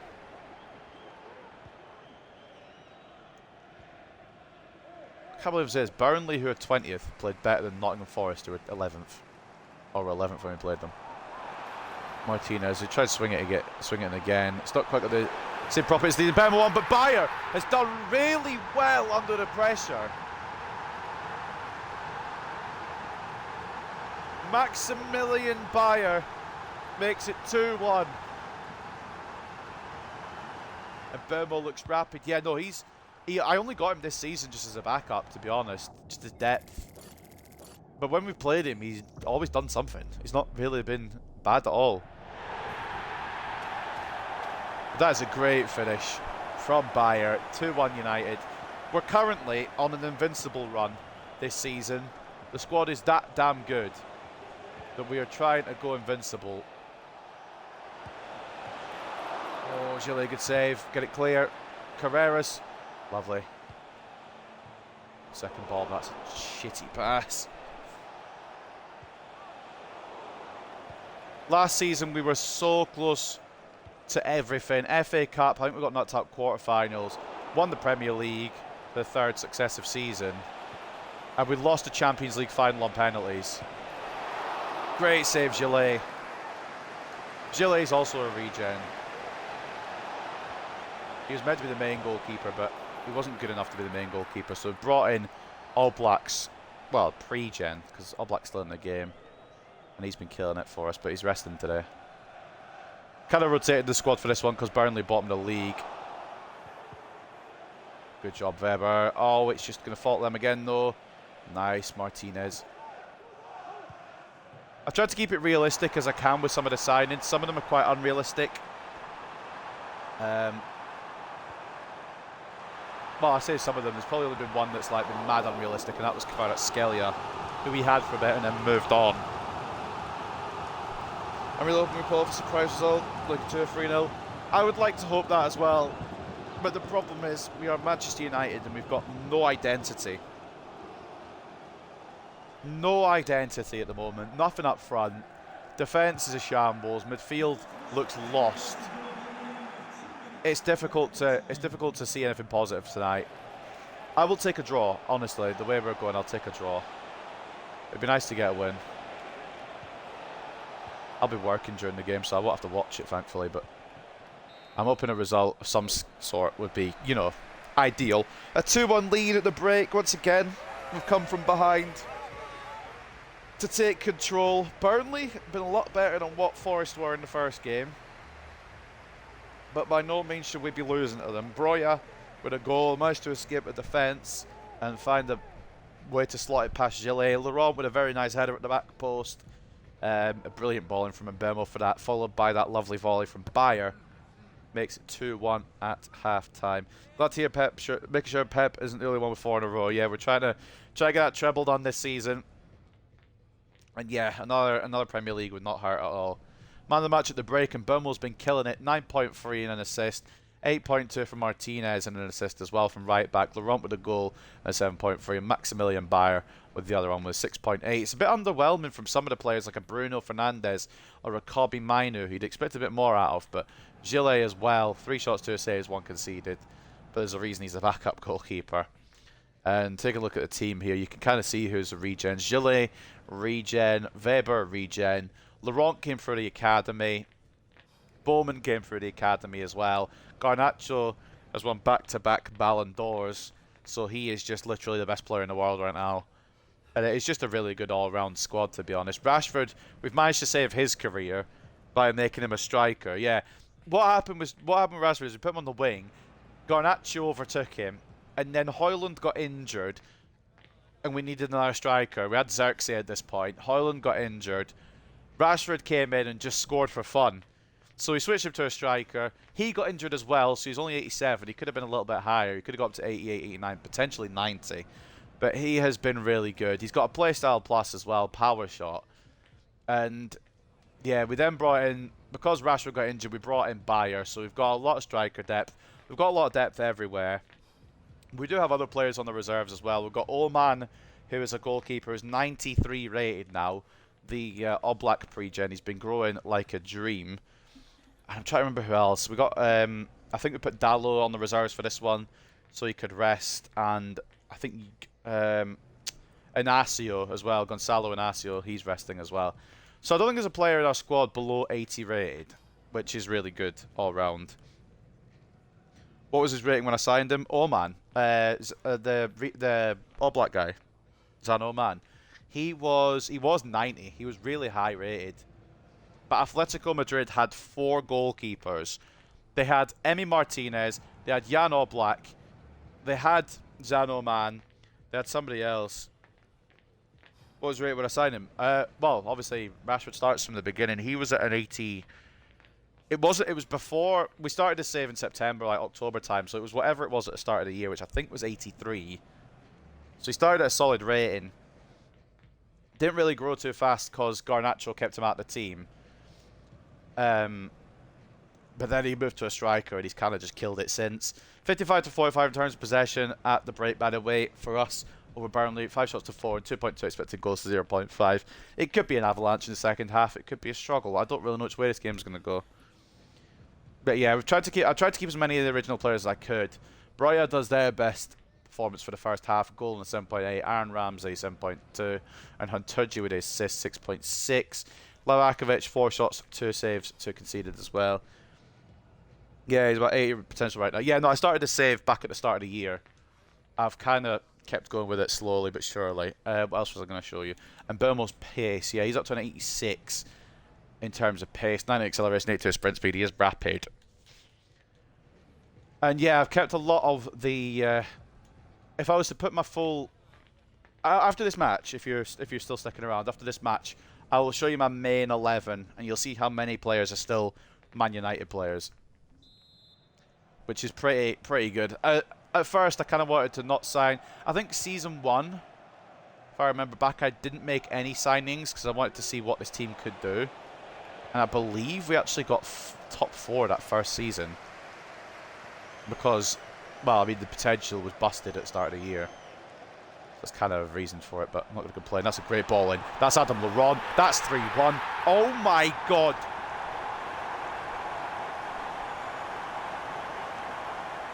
We could run riot. We really could. This isn't on like an easy difficulty or anything either. This is on world class. The sliders are in the opponent's like favour. Laurent takes that down and finishes it with aplomb.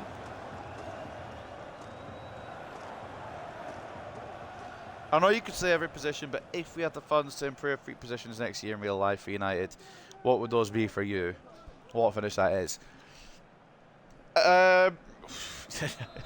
It's easy to say every position, obviously, but in all honesty, I don't rate Onana. I rated him at first. His first season, he wasn't bad.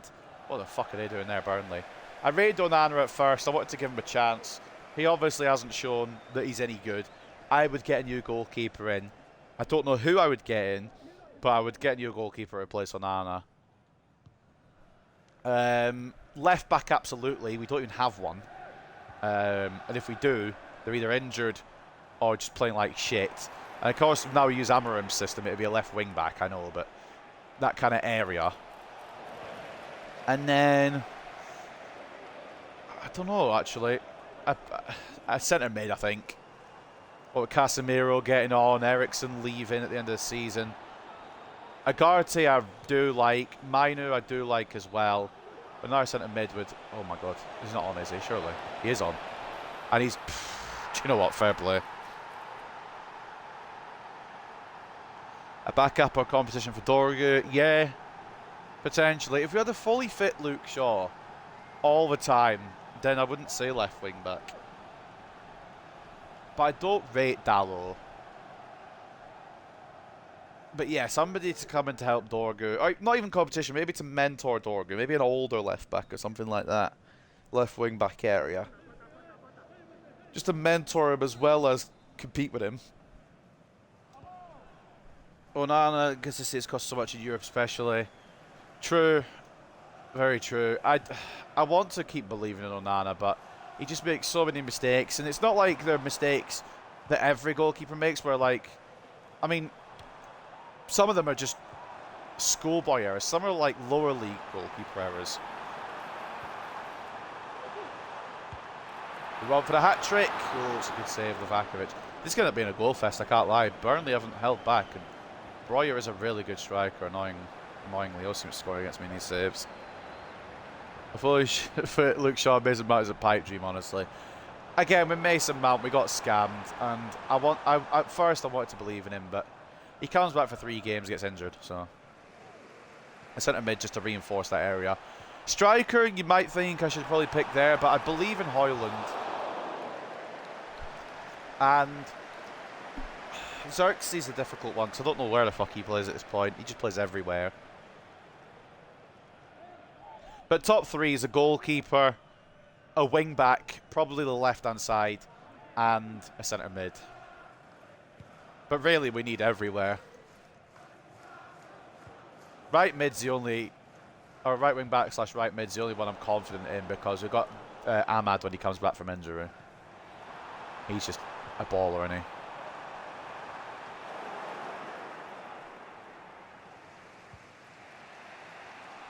I don't know out with that, because everywhere really needs doing, but those are my top 3. What would you say? What would you say is your top 3? Out of interest, see if it compare it, or see if it's different. I could swap a centre mid for a striker if I absolutely had to, but I want to believe in Højlund.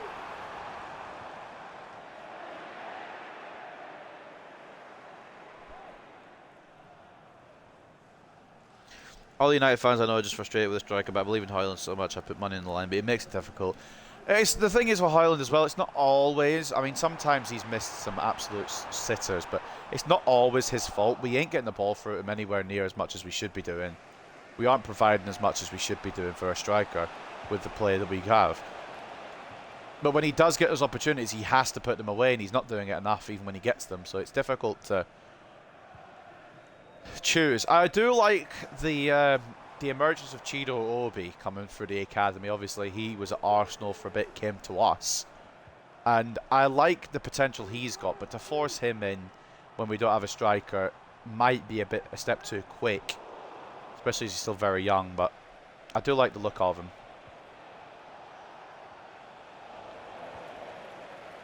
And Xerxes, like I said, I believe in Xerxes. Xerxes got work rate. I'm pretty sure that's all he's got right now, but he's got work rate. As Laurent desperately trying for this hat-trick, I'm not making any changes. Although I probably should. Especially, I'm going to bring Bruno off, I think. Since 3-3, by the way. You might not see me again. Yeah, we don't create enough chances for a focal point. We don't create enough chances for anybody. The only one, and everyone hates him, but the only one I really think's giving it his all right now in terms of attack anyway is Bruno Fernandes. I know there's obviously differing opinions. People will like him, people will hate him. I've always been a Bruno Fernandes fan, and I always probably will be.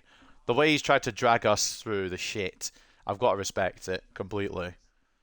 But it's just difficult because you need more than one player just try to get you through.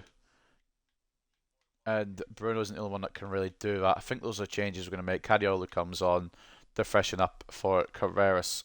Diamande for Yoro. And Rashford for Bayer. Just to kind of freshen things up. And Bermo. Arsenal are losing 3-0 to Brighton. And they're two teams that are in the Champions League spots. We've got Brighton. I don't think they're next, but I think they're soon. And I will level with you. I am terrified of that Brighton side. They might be the ones to end the invincible. They might be the ones to end it. Martinez is exhausted. I thought I stepped out of the way there. We haven't made substitutions yet, I've just realised. Now Bermo off again. He is not the one that I expected to be like just doing really well this season. I thought he'd just come in for Bowman every now and then, but he's been really good. Laurent is off from Bermo. Good save Livakovic, and we'll get the changes on. I really need to hold on here, to be honest with you, because if we draw at Burnley, I'll be a little bit upset. As much as no goals in 18 matches sounds bad, we should not give him a chance to score. The only real chance I can remember he's missed is the Liverpool chance, that tight angle. Yeah, I mean, I feel like if he had more chances, obviously he's going to score some of them. I just don't know if he was the right signing in the first place, but I'm believing in him. Because of what, I know it's not going to be like a complete copy, but because of what Amorim did at Sporting with Gyökeres, I want to think he can do the same for Højlund. And I'm happy to give it time. I think what we need to do is realise that this season is probably not going to go anywhere.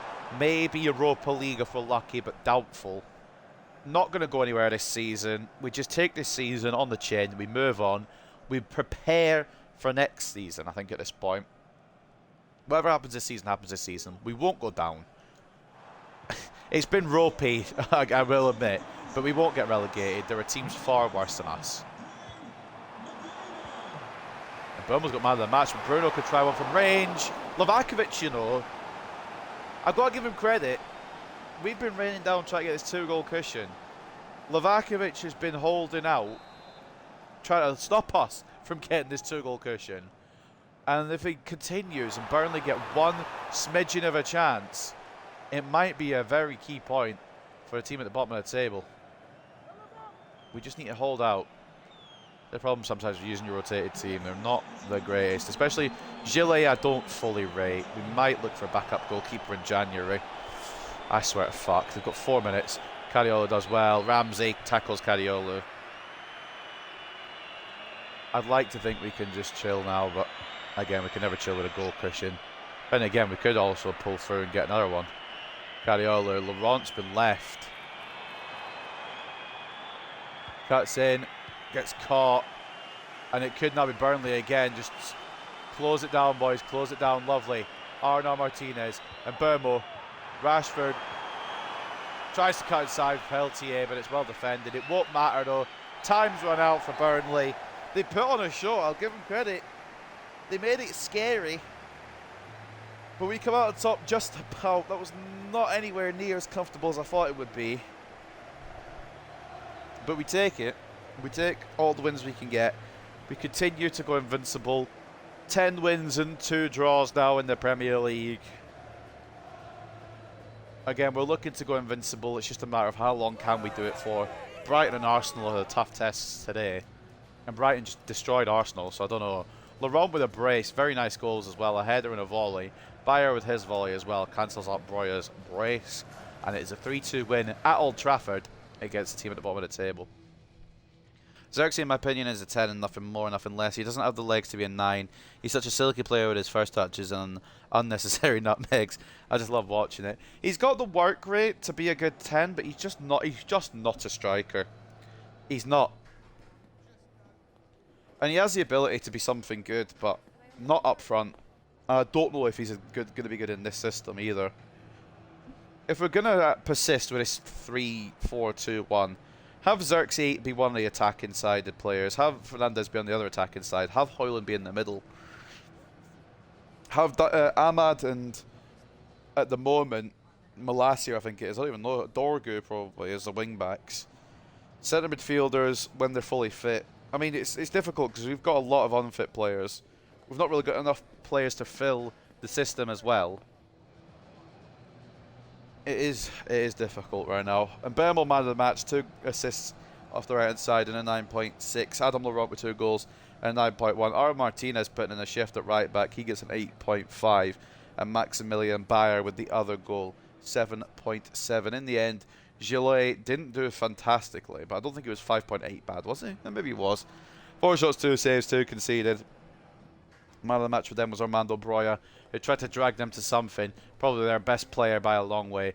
At 2 goals and an 8.9. The assists coming from Lyle Foster, who got 7.4, and Andreas Huntonji, who got a 6.7.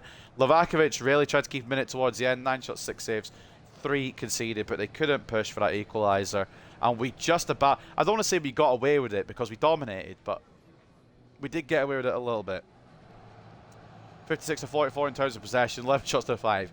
4 expensive goals to 0.7 and it ended 3-2. Madness. Absolute madness. What I do know is that we come out on top. Let's go into the post-match interview. And yeah, Brighton destroyed Arsenal, but Liverpool lost. Which means there's a bigger gap for us. The problem with next season is that if we don't win Europa, we have no Europe at all. Signings might just be real difficult making the next season around as well. That is the backfire. But again, with the history of Manchester United, that might be enough to sway some players, not a lot of players. But with the history we've got, it might be enough. But again, I don't know. I don't know what saves us at the moment. It's one of the biggest. What's the word? I can't think of the word. It's one of the biggest. I can't think of the word. Yeah, Bermel's just fucking chilling. He's just doing what he wants. I can't think of the word. The biggest fall-offs, I guess. The biggest fall-offs in my United history for, well, since I've been alive anyway. It's the biggest fall-off we've had. We've always been dominant at the top of the Premier League. Maybe we're just too used to being at the top. Because there's always other teams that have fallen down. Arsenal have fallen down. Liverpool have fallen down. Chelsea. Yeah, descent. It's one of the worst descents I've seen. That was the word I was looking for. Thank you. But yeah, other big clubs have fallen off and they've regained it back. Man City got relegated from the Premier League at one point, and look at them now. 4 Premier Leagues in a row. They won't get 5. Unfortunately, it'll be Liverpool this year, but we have to just make do with that. But there's always a way back. It's just finding that correct way back, finding the right manager, who I think Amorim is a good choice. Whether he's the right choice, I don't know. But he's a good choice, and I'm happy to give him next season just to see if he can get the players to fit his system, if he can get the system to work, if the lazy bastards on the pitch actually want to do something. Because I will admit as well, not enough players are putting it in for the badge. Not enough players are playing for the badge. They're just playing for the money that they're getting. And if a pay cut is what has to be done, then maybe that will convince players, alright, let's put some more effort in, earn that money. And Asio is happy that he's back involved in the team, even though he didn't play that match. Sorry if this is too much Man United talk. Not many of the fans I don't understand football. They support the team for the name's sake. It's just nice to have a conversation about United. No worries. I don't mind. I'm happy just to chill. I'm just here trying to live in this in this simulation where Man United are good. I'm destroying everybody. Back where we should be, rather than in real life where it's a disaster at the moment. Living in this simulation is a lot better. Anyway, yeah, okay. Well, first of all, I'll show you the Champions League leaderboard. We are killing it in the Champions League. We destroyed Napoli. Don't exactly know how we did that. I'll be honest with you. We beat Bayern. Got revenge on the team that beat us last year in the Champions League final on penalties. We then got a 4-0 win over AC Milan, and the only reason it was a 4-0 win over AC Milan was because they got put down to 9 men. So we got really lucky there. And then we had Slavia Prague, who we should have beaten anyway. So 4 wins out of 4. in the Champions League. And I'll show you the full squad while we're here. Malacia got shipped off in January, and I couldn't tell you why. I'm pretty sure he got loaned out, didn't he? I don't know why either, to be honest with you. I don't think he really fits the new system as much as we would have liked him to. But at the same time, it's kind of like, well, what do you do at that point? So this is a full squad now. Like, this would be... My strongest starting 11 would probably be this. So we've got... How many have we got? 1, 2, 3, 4, 5, 6, 7. 7 initial Man United players still sticking around, still starting in this squad. We've got Bowman, who came through the academy. And then we've got Cariolo, Oman, and Inacio, who transferred in. Then we've got a lot of depth who... Obviously, they're new players, most of them apart from Højlund and then Euro as well.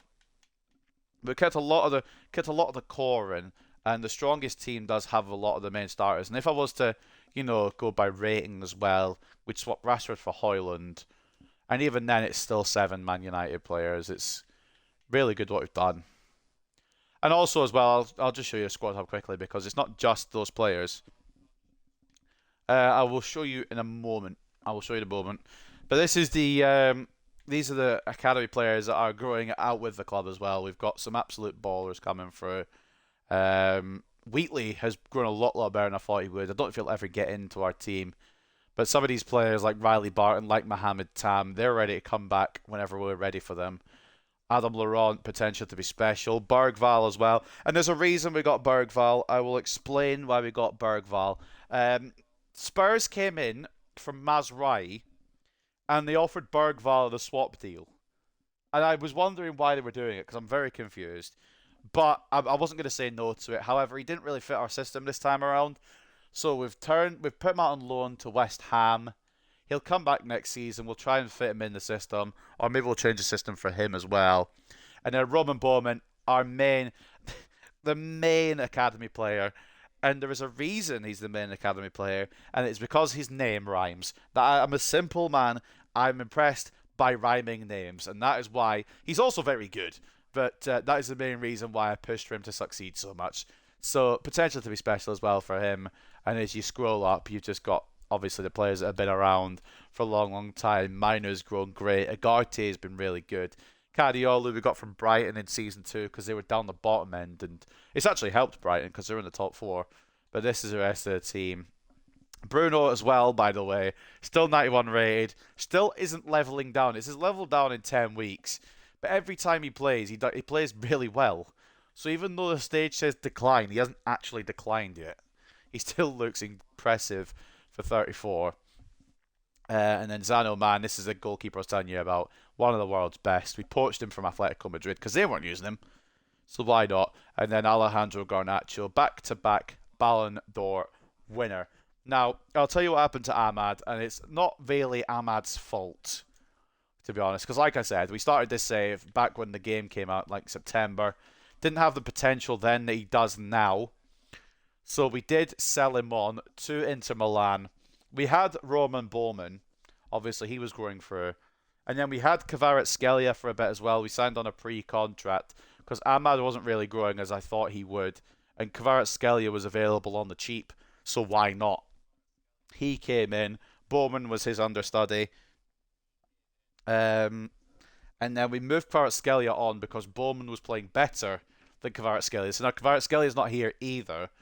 But yeah, Ahmad, it wasn't his fault. He kind of just got lost behind, better players. Roman Bowman already a higher rating. And yeah, the potential at the start of the year was not great. But he's doing well at Inter. And I was thinking of bringing him back instead of using Mbeumo. I was thinking of having him come back as the backup winger. And we could still maybe do that in January. We could maybe bring him back in January just to have him back. But it was kind of a situation where I couldn't let him stay because he was just getting overshadowed. And then Kvaratskhelia, he grows like a machine in career mode as well. He is absolutely brilliant. But for some reason, it didn't really click as much for us.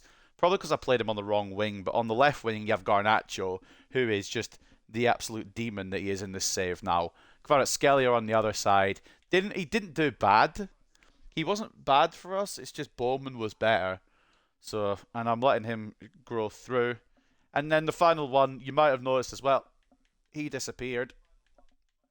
And it was just a victim of circumstance again. Rashford started destroying everyone. Højlund was younger, even though he was the same rating. Højlund was a couple of years younger, which meant we could probably get a bit more out of Højlund than we could out of Xerxes. So we moved him back to Italy. He was at Napoli when we beat them, and he did get an assist against us, but didn't find a goal. But we've made him into an actual very good striker. He actually looks like a very good player. And ironically, the one plus he doesn't have is the false 9, which is hilarious. But that is how we are looking, and it's a really good team. And there's always reasons behind my signings and sellings. I've tried to keep it semi-realistic. It might not always be 100% realistic, but the way we've gone in this save, it is mostly realistic. And I'm going to do that, actually, while we're chilling now, before we get to the next game. I can't remember who we've got next. I believe it's back in the Champions League. We'll put Ahmad back on a shortlist in case we want to give him a little return. Why not? And speaking of other players who have disappeared, the main one, obviously, Harry Maguire. You noticed he's gone. He retired at the end of season 3, but we kept him till he retired. Some other players like McTominay, I was half considering bringing back as well, because in real life I never really wanted to let him go. But he's still chilling at Napoli as far as I know. And he's doing a good job there. Contract expiry, which means he could come back in, just as a little bit of locker room depth. I don't want to have everyone return, but we'll keep him on the shortlist anyway, just as a bit of fun. Because I'm hoping this season will be the last season, because we were so close to the treble last year. How's De Ligt doing? De Ligt's a difficult one because he was really, really good for the first 3 seasons. He was my top centre back for the first 3 seasons. Last season though, started falling off, couldn't keep up with the pace of everyone else's strikers that they had, because all the strikers that most teams have now have a lot of pace. De Ligt didn't have the pace to keep up with him. He'd still had really good defensive stats, and I kept him probably longer than I should have. I probably kept him for season 4 when I should have got him gone at the start of season 4. We got him gone at the start of this year, and it was only Premier League teams that came in for him. He went to Aston Villa. I think we got 90 million. Which is absolutely fine by me. I will absolutely take that. And he is, not really doing well. In fact, I think I can show you some of the transfer history here. The ones this season, anyway. I will just quickly go over it, just to get you up to speed. Just a little scroll through. So in date order, we loaned some players out, got some of the players who weren't really going to grow out as well. Don't ask me how I finessed this. Please don't ask me how I finessed this. Luke Shaw, we managed to get him to Real Madrid for 37 million. I have no idea. Abel Ali is someone I wanted to succeed, but behind what we've already got, couldn't really get there. He was pretty decent. Isak Toure, we brought him in because he was 6'9". Never was really good enough, but we brought him in for the height. Fritz Weber we brought in. We got big bucks for Kvaratskhelia, as you expect. And then some more loans out. De Ligt we got 95 million for. Xerxes we got 110 million for. 30 million only cost to get in Bermo in, the 64 for Bayer, 37.5 for Carreras as well. So there's still a lot of money that we could spend. We are incredibly rich, but I don't want to just piss it all away. I don't want to waste it on unrealistic stuff. But we do have 662 million. So we have got a lot of money if we needed it. But we don't need it. We've managed to cut some wages as well, with some sales going out. Obviously, a little bit more wage increase as well, with some players coming in. And yeah, it's gone all good. I'm pretty sure top shirt sales got. I'm gonna guess before the shirt sales come up. Garnacho, Fernandes, Rashford are my guesses. Oh, Garnacho, Højlund, Fernandes. Okay. I suppose Rashford was injured for a little bit. But yeah, some very good deals on the way out. So we are up to date with that. That's what we've got. That's what we've done. Let's get back into what we're here for. We're back in for the Champions League. What's up, Izzy? Welcome back. Take a look at the news then before we head into the 5th game of the group stages of the Champions League. Fascinating clash in this week's Champions League. Real Madrid and Juventus is a huge one, by the way. Premier League team of the week, we got 2 in there. Even Burnley got somebody in there. Armando Broya, pound 2 past us, but Arnaut Martinez and Brian Mbeumo making it for us. Brentford and Fulham drawing 2-2. Garnacho, 9 goals, 7 assists in 10 matches. There's a reason. He's back-to-back Ballon d'Or winner. Xerxes left a big hole in Man United's team selection, but luckily for them, Bayer has stood up to the challenge. It has worked out. I'm sorry, mate, I got to head up. No worries, man. I hope you've enjoyed what you've seen. And, yeah, I don't really stream too often, but if I'm about again, it'd be good to see you again. I hope you have enjoyed what you've seen. Crystal Palace beating West Ham. Crystal Palace beating West Brom. Spurs beating West Ham. Chelsea beating Liverpool. Love that. After a great performance in the match against Burnley, and Mbeumo was named player of the match. Leroy scores to put his name on the score sheet for Manchester United in their 3-2 win against Burnley. The league leaders marched on just about. It wasn't as close as the scoreline suggests, because we had 4 expected goals to their 0.7, but we did come out on top. And Man United versus Burnley, it could have changed things, but it didn't. Rafinha or Salah? Ooh. It's a difficult one. Rafinha is killing it, obviously. But because I watch the Premier League more, I'm going to go with Salah. I think I've got to go with Salah. As much as I hate to pick a Liverpool player. Hate it. Ugh. Feels disgusting, but yeah. Because I watch more of the Premier League, it's got to be Mohamed Salah. Great rest of your day in stream. Saves absolutely unreal. Great chat by United. Thank you. No worries, man. Yeah, it's 4.5 seasons work, so it's been getting there throughout. And yeah, no worries. I'll talk about Man United anytime. Even if I have to slag them off and insult them, I don't mind. But yeah, no, I hope you enjoyed your time. And yeah, have a great day too, man. In then to the Champions League. I won't know any of their players. Let's see what they've got. Belek in goal as the captain. Quintilla as the left back. Vitor Meyer as the right back. Cipriano and Policarpo as the centre backs. Abagna and Satsias as the CDMs. Meyer at cam. Marquinhos off the left. Apia off the right. And Ba up top. Corbu, Gabriel P, Gabriel Maioli, Donis Cano, Christodoulou, and Carnacios, I should say. We should be destroying. Really enjoyed it. Much love. Yeah, no worries, man. Much love to you too. 2 wins and 3 losses out of their last 5 for Apoel Nicosia. They played a kick and rush style. Their key attacking players are Marquinhos and Ba. Their key defensive players are Belek, Vitor Meyer, and Policarpo. Stats-wise, how are they looking in terms of stats? 2 for Al Gassime Ba even. I'm assuming they played for the playoffs then. Because they've only done a few, and they've played 8. We've only done 4 league games. Charles Yao Pia with 3 goals. Marquinhos with 3 goals. Satsias with a goal as well. And a name I've noticed down here, Max Meyer. What happened to him, ladies and gentlemen? Remember when he was about to ball out, be the future. In this save, obviously 5 seasons deep. He's 33 years of age, 73 overall, and he's in Cyprus. Wow, fall from grace that is. But well, as ready to go as we'll ever be. Belek hasn't even been playing the games. It's been Gabriel Pereira has been playing him, and it doesn't really matter, I think, who they're going to use. Although Belek is probably on the verge of retiring. Yeah, this should be. It might even be a record-breaking win. We're not going to go full strength, obviously. But it is going to be an easy win, you'd have to think, in this one, ladies and gentlemen. Before we go in, though, let's have a gander at the press conference.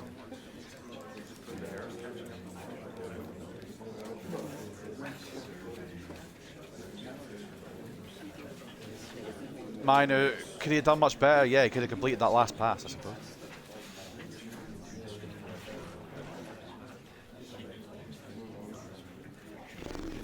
It feels good streaming again, but it's just having the time to do 3-hour streams, 3.5-hour streams. There's not as much time as I'd like. I don't want to make the episodes any shorter because I feel like 5 games is a good length and we get a lot done. Bruno could probably do a bit more, to be honest, but he's complacent. We're going to give Land the start for this one anyway. It was going to be the start he got against Burnley, but he was tired from international duty, so we'll give him a start in this one. And while we're answering this last question, I'm going to open my drink. And Garnacho, yeah. Has Garnacho been handled? I don't know. Maybe he has because he's the top contributor by a fucking country mile. Well, Rod's really working his way towards Garnacho level, though. He's nowhere near yet, obviously. But 2 really nice goals against Burnley, and he's going to get the start here today.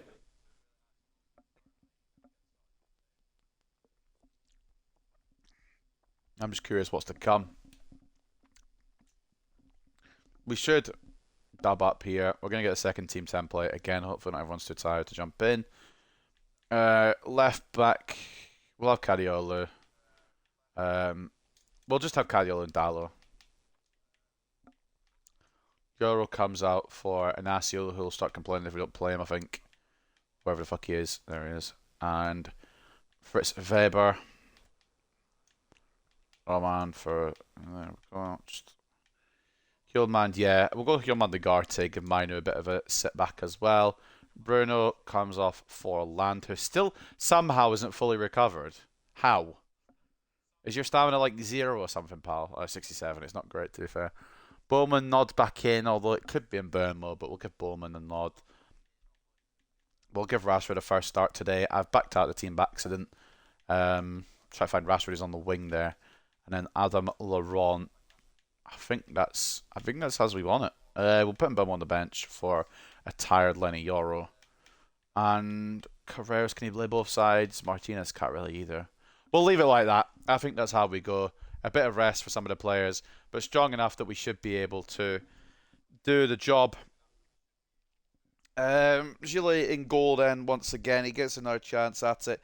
Because it doesn't really matter at this point whether we win or lose. I think we're still going to... I mean, it does matter, but I think we're still going to win anyway. But Gillet can have another go at it because Oman's going to win the last 2 games against Brighton and Arsenal. Kadiolu at left back, Dallo right back, Inacio and Weber as centre backs. Agarte and Hjulmand the CDMs. Hjulmand has the armband, which we'll switch in a minute. Cam is Land, Laurent left back, Bowman right back, Rashford striker. The armband will go to the striker that is Marcus Rashford. And we will go in like this then. So for the third game of today's stream at Old Trafford in the Champions League phase is Manchester United versus Apoel Nicosia. See how we go. We should win. If we don't win, I'll be surprised. I'll put that. But we might have underestimated this too much.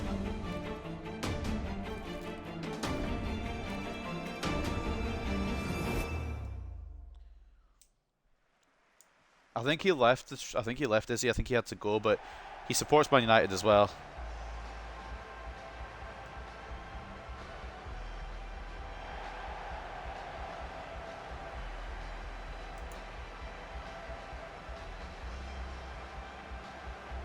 Man United supporters are the best, even if the club isn't at the moment.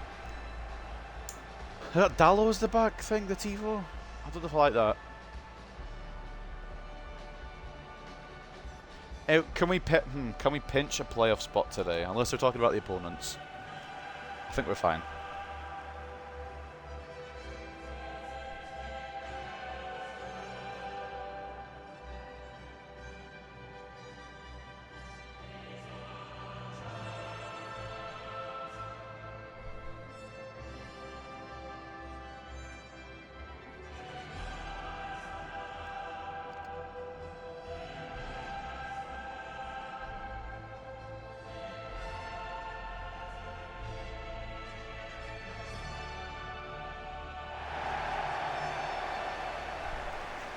Well, you know my goal for this season, obviously it's to win the Champions League.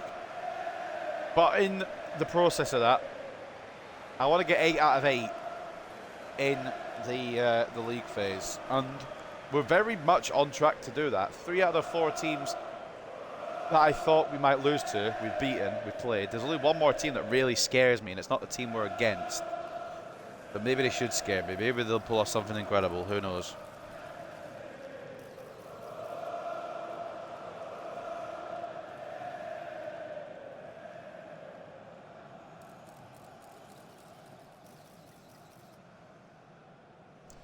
What I do know is that you just never know. Expect the unexpected, as they say.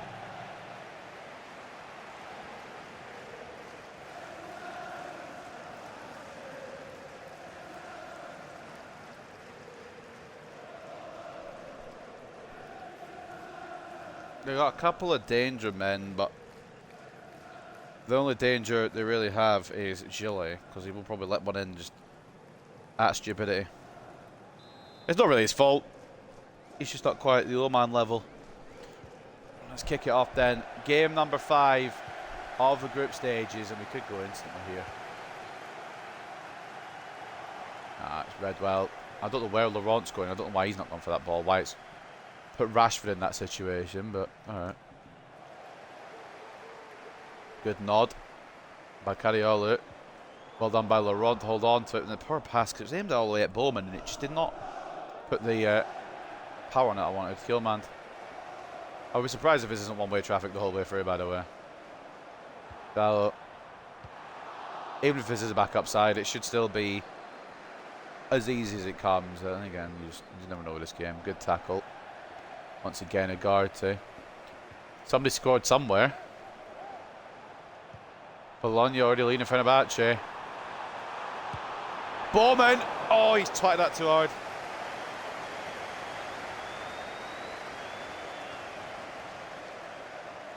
Well, it could have been, but it wasn't. Hit way too hard by Roman Bowman. And off target.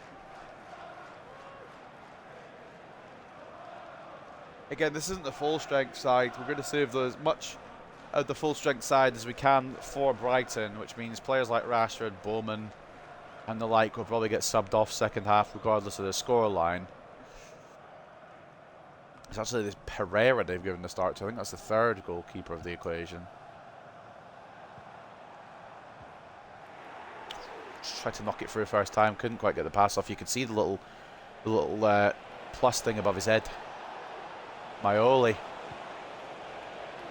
Ball in the middle of Hjulman, I should say, deals with it initially, but it still fall to Apoel here. Goes down. I should say as well, I'm probably going to end up jinxing it now. Both games so far today, we've gone down a goal before coming back to win it. Will it be a similar story today, or will we be able to just break that trend a little bit? I don't know. Roman Bowman been taken down, and it might be danger for the Cypriot side. Is that a yellow?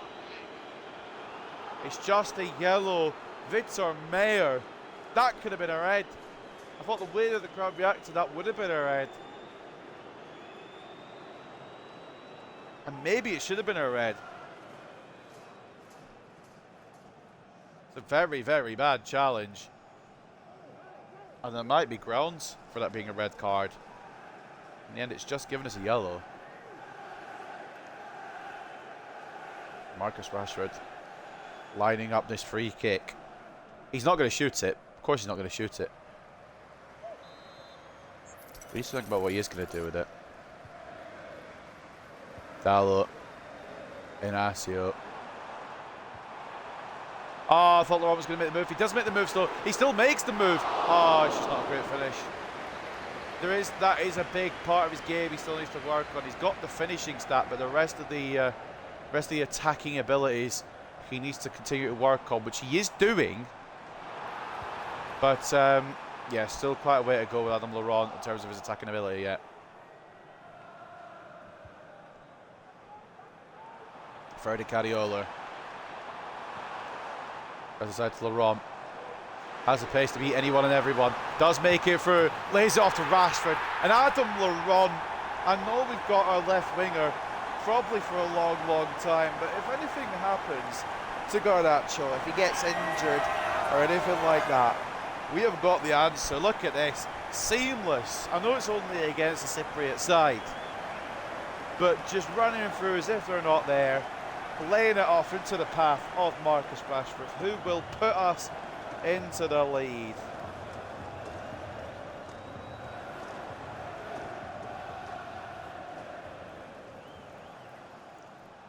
Only his second appearance as part of the Champions League, of course. Injured, so he missed the first few games. I believe he played against Bayern. I could be mistaken. It might have been Slavia Prague he had not against. But like I said, we've had 3 difficult teams that we've overcome.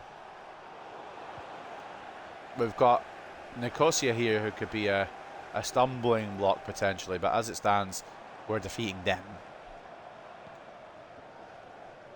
Again, my only worry now is PSG, because I believe we can beat the other. I know the other 2 teams are slightly easier. I think it's Olympiacos, and I do not remember who the other team is. So maybe it is another difficult team. I know PSG's next. Weber to close it down. Weber misses a tackle. This could be curtains. So managed to crowd him out. Halfway, decent effort. Gillet always had it covered. Max Meyer with the effort there.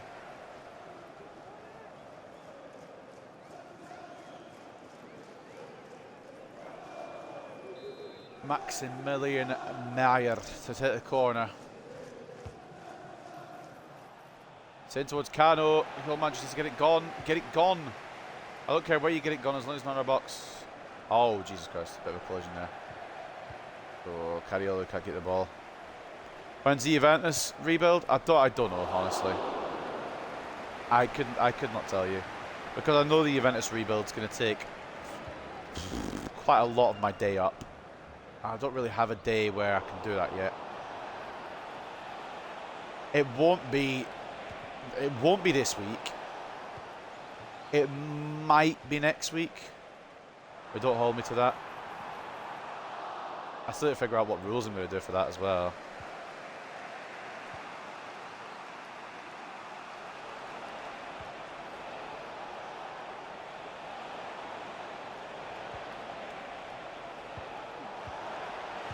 But I've honestly no idea if I had to be honest. I want to try and get this United career wrapped up and then more tight focus on rebuilds. But I will do it before. I will start the Juventus one before the end of this save. I just don't know when it will be. The Juventus one's one I really want to do as well. Try to bring him back. Is that going to be a goal? Yeah, wait, it is. Is it going to be onside? It is. 2-0. I thought Rashford might have gone off there, but no. So Highland, that's how you hold your run, Sarah. I know how Highland likes to go offside all the time. Great ball over by Land. Beautiful control by Rashford, and he puts it away. Even a rotated United squad is strong enough to beat Apoel, and probably a lot of teams. Again, we've got everyone over 80 raid. And anyone who's under is out on loan, so it's kind of difficult, even to beat our backup squad sometimes. Meyer is through. Marquinhos offside. I thought it might have been, but yeah, at the very least it'll be next week. But it might even be longer than that for the Juventus one.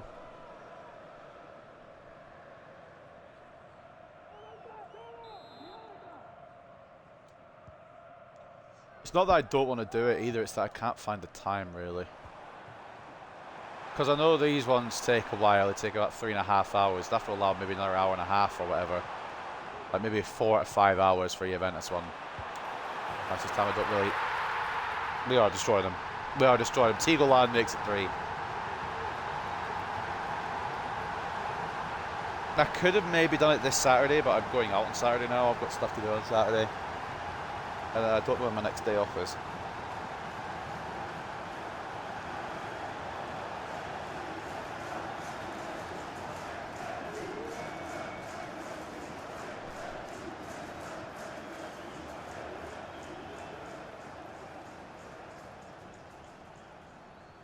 I can't tell if it's their bad or if we're good, but we are in control.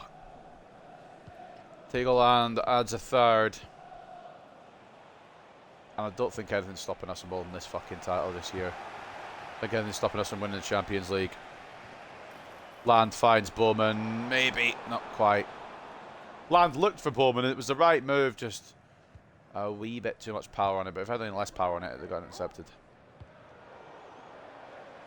It's been one-way traffic, as you would expect. I'm curious if we can win all 8. I'd love to. That's not who I've aimed for, but fuck it. It's a good save anyway, but he's offside. It's not even who I aimed for with the cross, so that'll probably be why he's offside.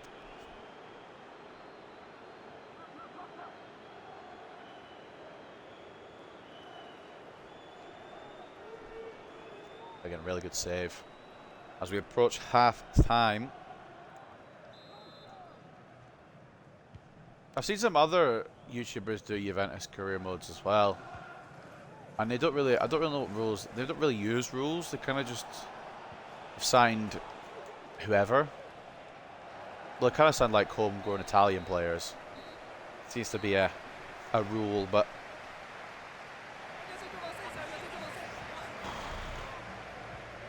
there's a couple of players I want to try out as part of that career mode as the Juventus one, but I don't know. Why is my phone being weird? There we go. Yeah, Rashford a brace at the break. The other one coming from Tigo Land not long after. It is about what you'd expect.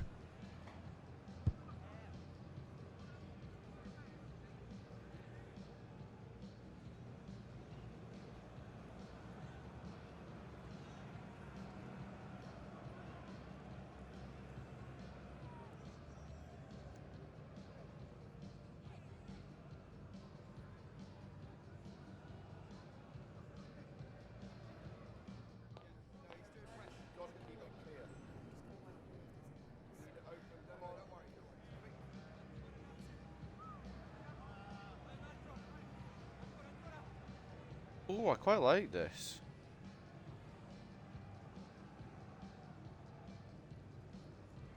ChatGPT's actually got some really good shit here.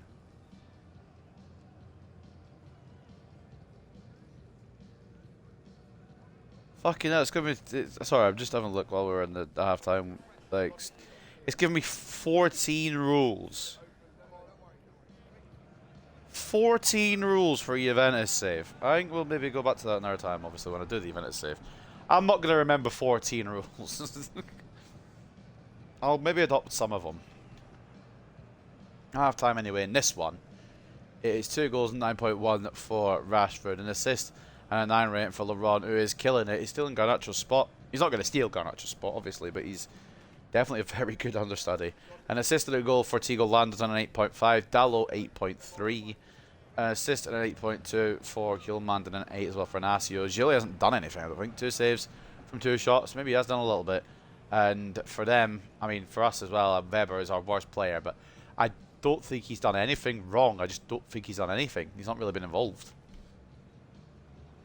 Max Meyer is their best player. He's trying to drag him with something, but yeah, this team, I don't know how they've made it to the Champions League, to be honest. I really don't. Probably more to come in the second half.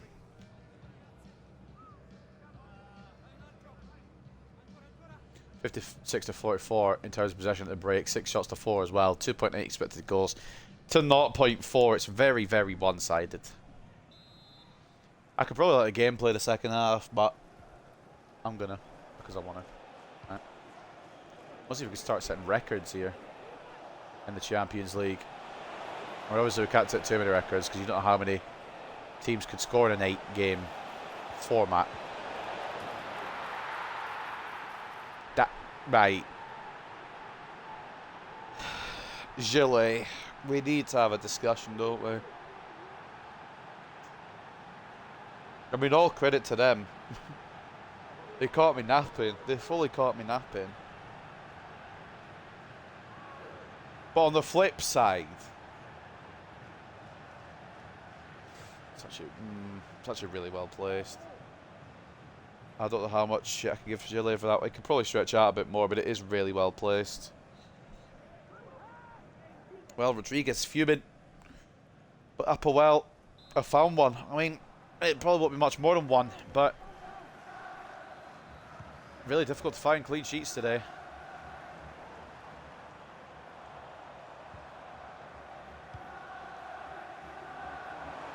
Well fired in towards Bowman. It's going to fall to Dallo. Blocked, I think. Half of that. I think it's ricocheted off Dallo, isn't it? Oh no, it's a corner. Okay. My apologies, it's not ricocheted off Dallo. It's ricocheted off Victor Meyer, who probably shouldn't be on the pitch. Marcus Mash for now. Ball in. Land. Receives it. Tries to twat it. Didn't work.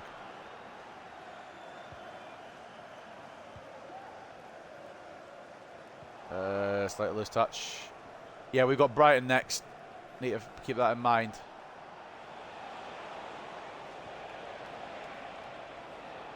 As I was hoping we could kind of do these over in the first half, which we did, but now they've got a goal, it might not be as cut and dry as that.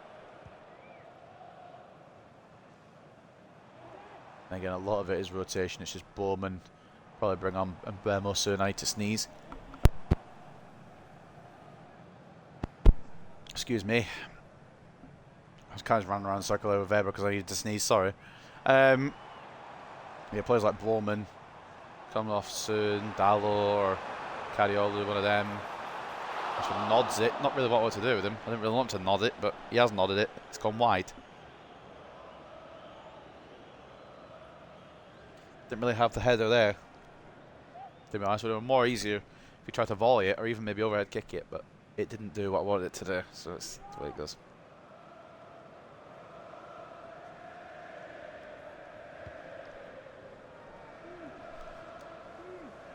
Garty tries to win it, loses out the battle, and it could get dicey if we're not careful. Cariola steers it back to Weber, and now Cariola's going to make the run. That's not the fucking direction I want it to go. Garty gets there. Into Tigo. Onto Laurent. Didn't know which way the defender was going to step, so I tried to step it the other way. Garty keeps it in. Right, let's... While things are in the middle of the fucking shit, let's... Who do we want? Oh, Gilles fine. And Alessio for Martinez, just so they both got enough stamina. Dallo can stay. Dallo's fine. He'll be fine. That's fine as well. Land, we're not going to use next game anyway. Bowman's the main one from Bermo. We'll bring on Bayer. I know Rashford's on a hat trick, but we'll bring on Bayer. Hoyland could be brought on as well, but we'll bring on Bayer.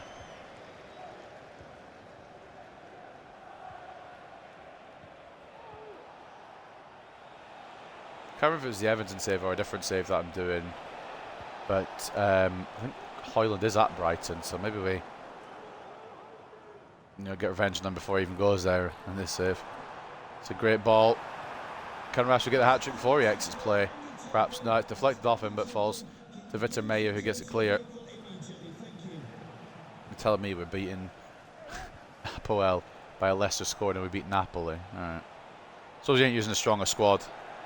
Napoli, we did go full strength. It's a ball if it works.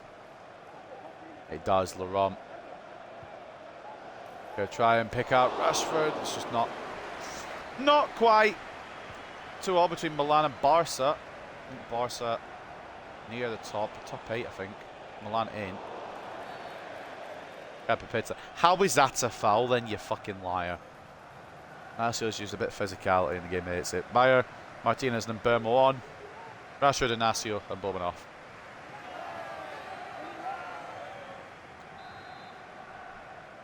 .20 left of this one. Again, should be done. Doesn't mean it is. Oh, how's that going over in Bermo's head then? Apart from the fact he's like tall, not very tall. If that was a tall player, he gets the ball there. Done well. Off target though. Bermo tried to, Weber tried to read it. Didn't matter anyway, it was off target. We're just going to leave Laurent on for the full 90 because I doubt that Garnacho is going to get subbed off for the next 2 games. So it gives Laurent a bit more game time. He might get subbed off on one of them, he's like mad tired, but Garnacho's going to be a focal point, especially the fact that I'm more scared of Brighton than I am of Arsenal just shows how much this career mode's gone on for. Napoli draw level against Payok. And Bermo. Headers are fucking diabolical. Weber can see out the full 90. I thought what we were going to do in terms of defence when we played Brighton, I was thinking Martinez Diamande. But I'm not 100% sure yet. What I do know is that we have got 15 minutes left in the Champions League to extend our winning run to 5 in a row. Which I'm sure we will do without too much issue now. I think the 2-goal cushion, it was a 3-goal cushion, but I think that's going to be enough for them not to eat into. But then again, they could go here. And Ugarte does have the strength to stop it.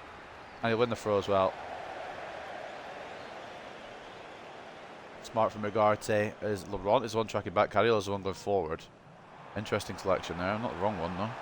That's... is he going to get there? No, not quite. And Bermo should have probably been on the floor with that one. Land tries to find number 19. Land, it was for Laurent. I think he might have been off. I'll tell you, he's not off though. Maximilian Bayer makes it 4-1. Seems to pop up with a goal every time he gets minutes. That's the type of striker we need. It was for Laurent, I'll be wholly truthful, but I think the Frenchman had strayed offside, which is why I'd locked onto Maximilian Bayer instead. He hadn't strayed offside, it just decided to go at Bayer, which is fair enough as well. It's ended up in the net. You do. All that matters is this ball is in net. Beyond that, it doesn't really matter after that, does it? 4-1 lead now.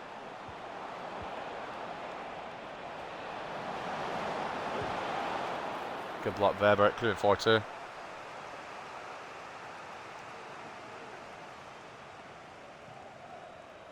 Not really makes too much of a difference.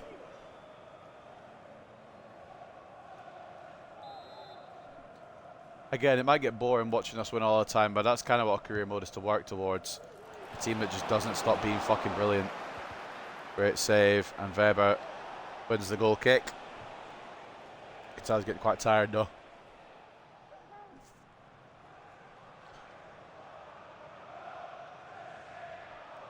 I would have liked this career mode to end last season, I'll be honest. Like to finish off United last year, where we were on for the treble. Should have done it,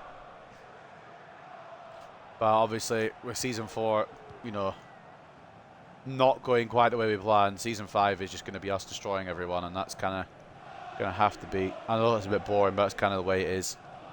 We're just that good. We can beat anyone and everyone on our day. We might lose today still. We've got Brighton and Arsenal coming up,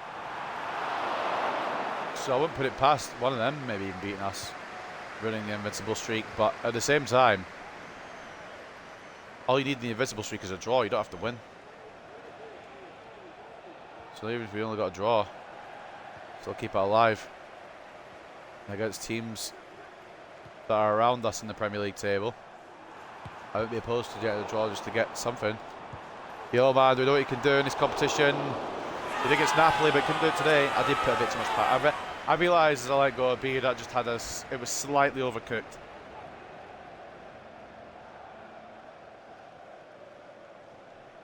It's the right idea, just too much velocity on it. Sometimes is the way it goes. Diogo Dallo. Into Mbemo. Have we got one more in us? I mean, we could have, but we don't really need it. But we could have. Tigo Land could be allowed through. Save.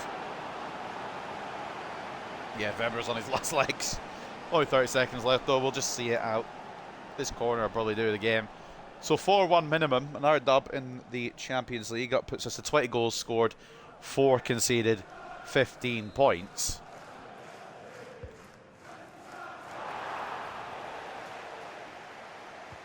I know that Bayern are the Champions League winners, but we are definitively, as Bayern couldn't quite get the connection to that. It's game over, I think. Even though Bayern are the reigning, defending Champions League winners, we're definitely the team to beat. We're definitely the ones to beat in this year's campaign, because we've beaten the reigning holders of the competition. And we should have beat them last season, but we didn't. However, we do win that one quite convincingly, as we should. A 4-1 win in Manchester. Never really a chance for Nicosia, but they did get a goal. Caught napping at the start of the second half. Gillet, I thought at first he was at fault, but it was just a really well-placed goal. A 4-1 dub, a brace from Rashford, as well as goals from Land, and I don't remember who the other one was from. Bayer. There it says on the screen. I just need to wait for that to come up. A 4-1 win. Continues a charge for us. Take a look at the statistics. Man of the match goes to Teagle Land. Okay, that's not who I expected to go to. But a goal and 2 assists and a 9.5 for the young Dutchman. He cooks. A brace from Rashford, who had to come off for Brighton reasons. He has, obviously, like I said, a brace and 9.1. An assist and a 9.1 for Adam Laurent. Diogo Dalot, by the way, right back, got a 9 rating for existing, apparently. No, he did quite a lot, to be fair. But 9 rating just for his performance. Ugarte, another solid rating, 8.8. The assist coming from Hjulmand with an 8.1. And the other goal coming from Maximilian Bayer off the bench. He gets a 7.3. Gillet's rating probably ain't going to be great. 4 shots, 3 saves, 1 conceded, but it is what it is. We've got a dub. Marius Corbu there, man of the match with an assist and a 7.9. The goal coming from Al Gassime Ba. Max Meyer did his best, and yeah, this is just a team. This is a team that would struggle in League One or maybe the Championship, let alone the Champions League. 5.1 for Gabriel Pereira, who is 7 shots, 3 saves, 4 conceded. I've realised he is the one that's played all the games. It's not the third choice, it's the one who's played all the games. But once again gets a nod. And I don't think for Apoel it really matters because they're just not good enough. I think I checked the stats, but if I didn't, 56 or 57 to 43 in terms of possession, 17 shots to 8 and 5.3 expected goals to 1.4 means that we are dominant and we are deserving and we're on for 8 out of 8, which is unprecedented. But that's only because it's only because of the fucking things we're going for one season in real life. I think in 5 seasons of this career mode, I don't think anyone's gone 8 out of 8, at least in the Champions League. You'd have to fact check me scrolling through the Europa League and Conference League at points. I don't 100% know. There's probably a 6-0 in the Conference League, but for 8 in this one, I don't think anyone's done it. And if they have, fair play to them. Instead of being the first team to do it, we would join them. But my point is, I want to get 8 wins out of 8. Just prove that we are generational.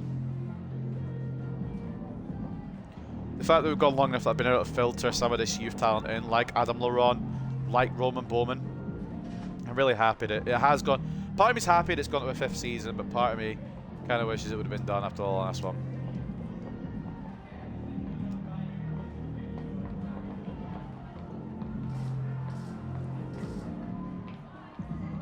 I'm 50-50, really.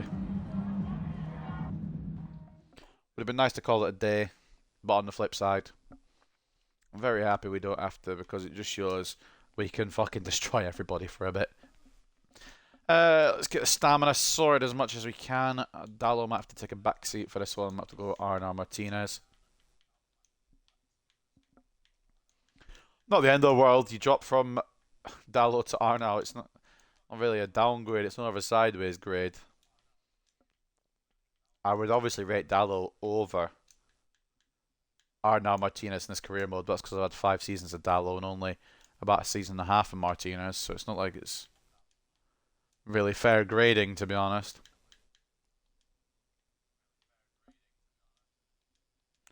But I'm really happy with the squad as a whole, and I'm really happy with what we're accomplishing this season.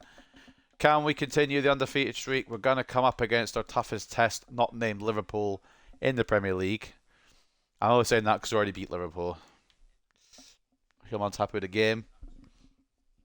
Brighton's still in 3rd, which means I think we have a bit of a gapage now in the Premier League. I'm wondering how big we can make that gap. Wouldn't it be interesting if we could just make it like the fucking biggest gap in Premier League history?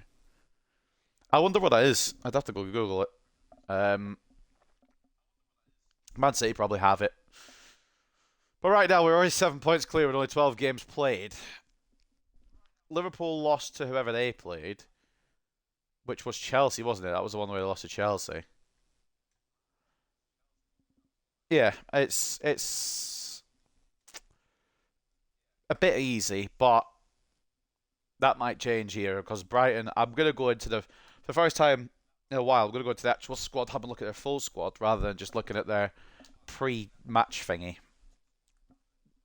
So let's go have a look because they obviously have some cookers in there if they are in that kind of position.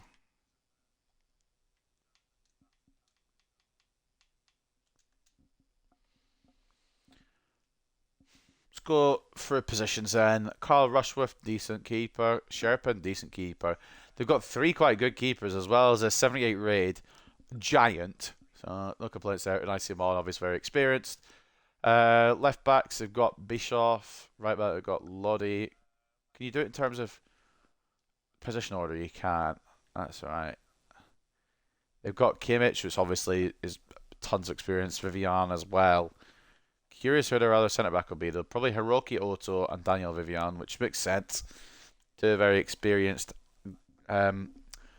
centre backs. Conor Bradley will be at right back. He'll be a fucking problem. I already know it'll be Koza probably or Lodi at left back. I'm assuming Lodi. I don't know their formation actually. Atangana looks alright. Baleba's growing through. Was a moment where I thought maybe we'll bring him in as a backup. Glad we didn't in the end. Bonanotte is doing decent. Bilal El Kanous is on a madness, so fair play to him. He'll probably start. And Cecil's growing really well as well. Yeah, they've got Archie Gray as well. He's gone to Brighton. He's doing decent. Yeah, they've just got a really good all-round squad in their attack. Ekitike. Probably their weakest point, to be honest. Noah Lang's come in. Lavumbo as well. Probably the weakest part of their team, but still not a bad part of their team at all. They've got kind of Brighton-esque signings everywhere, if that makes sense. Like younger players that will grow into beasts and they'll probably sell them on. They've got a good team. They probably should be at least in the European conversation. Will they be top 4 by the end of the season? Don't know. But they're in that conversation. They're very, very good. Morecambe beat Stockport. Don't know what that's got to do with me, except obviously in terms of my Morecambe save that I'm doing off screen. That's really good. But that's not this is a different save. Fulham-Chelsea rivalry, Bolton-Wigan rivalry. Talking about the FA Cup, I think. Saldana was a hat-trick here as Frank Varas beat Villarreal. Fair fucks, I suppose. Sora was a hat-trick as Genk beat St. Pat's. Stage is set for a new clash, the Tranmere Rovers-Wrexham rivalry. Didn't know such a thing. Bayern got revenge on Braga, beating them in the Super Cup by beating them in the Champions League. United States and Mexico drew. Sporting beat Galatasaray. Arsenal lost Atletico. Apparently our failure against Apoel means the Champions League knockout stages were out of reach, despite the fact we won 4-1, despite the fact that we're still top. I thought a great performance in the match against Apoel, Landers named player of the match, with Rashford scoring to put his name on the score sheet from Manchester United in their 4-1 win against Apoel FC. So a little update on the Champions League standings now. As if you don't know, we are quite solidly top. Only team to have won 5 out of 5, but the problem is that one of the teams that we come up against is cooking, and that's PSG. We've got them next. Lombardia, obviously Inter Milan, Real Madrid, Bologna, Borussia Dortmund, Napoli, and Ajax sit in the top 8. Napoli have done really well to recover from that heavy loss against us to begin with. Juventus, Wolfsburg, Arsenal, Bayern, Man City, Atletico, Barcelona, Athletic Club, Monaco, Sporting, West Ham, Zagreb, Rangers, Fenerbahce, Leipzig, and Benfica are all in the playoff spots, whereas teams like Leverkusen, Milan, by the way, Salzburg, Bruges, Slavia Prague, Athens, Galatasaray, Apoel, Olympiacos, Braga, Porto, and PAOK are in the relegation or they're getting out of the competition spots. So quickly check before we go into this game against Brighton, and I'm wasting time a little bit here. I'll be 1 second. PSG, next episode at the Parc de France. Then, yeah, 2 lower tier teams. We just need to get past PSG and we should go 8 out of 8. Right, onwards then into the press conference for this one because we kind of know what they've got already. We'll just have a word with the media.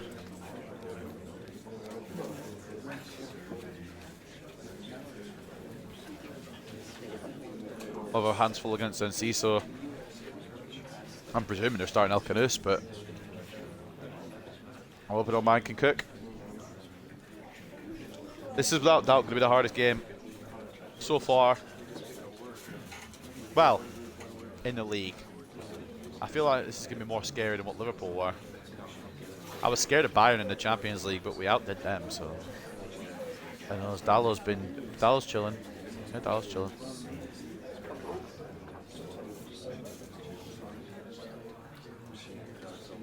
And finalmente, Inacio probably won't start, if I'm being honest. I feel like I'm going to go with, because they'll have a pacey striker right away, I feel like Diamande for the pace, Martinez for the aggression. Well, Martinez has a good amount of pace as well.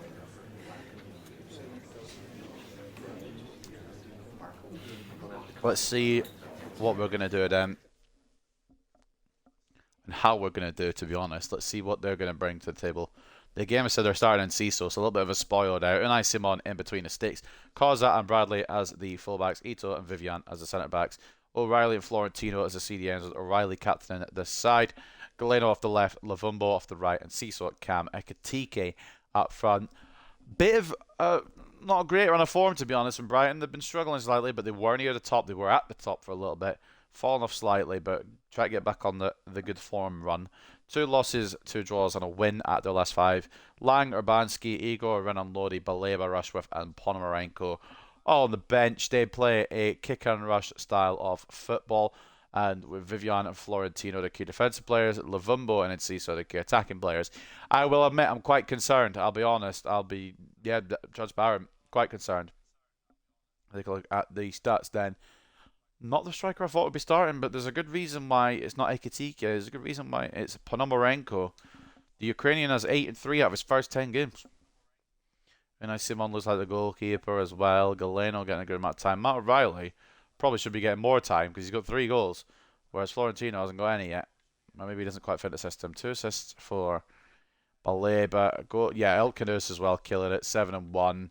There'll be a couple of goals for Brighton today. I'm just not sure who's going to score them. Harry Mass only had 1 game so far. Maybe looking to recall him and loan him out elsewhere if he's not going to get the game time, which he probably won't, to be honest. Renan Lodi is getting it all and Causa's getting whatever he's not getting. So, we go in then against one of the scariest prospects yet. I think we've read the news, haven't we? Yeah, Brighton and Hove Albion play also Man United in a massive game that'll great influence at the top of the table. So let's go then. Do what we can. Oman, yep. Cariolo, yep. Martinez, yep. Inacio, I'm actually going to go with Diamande, like I said. Dallo, Agarte, Minor. Yeah, the rest of this is A-OK. Bench is probably okay too, to be honest. That is how we'll roll for this game then. Just double check the tactics. They're good as well, although Diamande's on the wrong one. Just do a quick little fix on that. Everyone else is plus or plus plus. We'll go defender because Martinez is on stopper. So that is fine and dandy. So ladies and gentlemen, this is the biggest game probably of the Premier League season, not named Liverpool. We've got Oman in goal, Cariolo and Dallo as the fullbacks, Martinez and Diamande as the centre-backs, Mino and Agarte the CDMs, Fernandez, Cam and captain, Garnacho off the left, Bowman off the right, Rashford at striker then. At the Amex Stadium, it is Brighton and Hove Albion versus Manchester United. I think this is, I'm more scared of this than I am of the Liverpool game. I don't actually know why, because they're both as dangerous to each other. But I think I'm more scared of this because we beat Liverpool. We haven't seen what we can do against Brighton, and Brighton have been our bogey team for a lot of this season.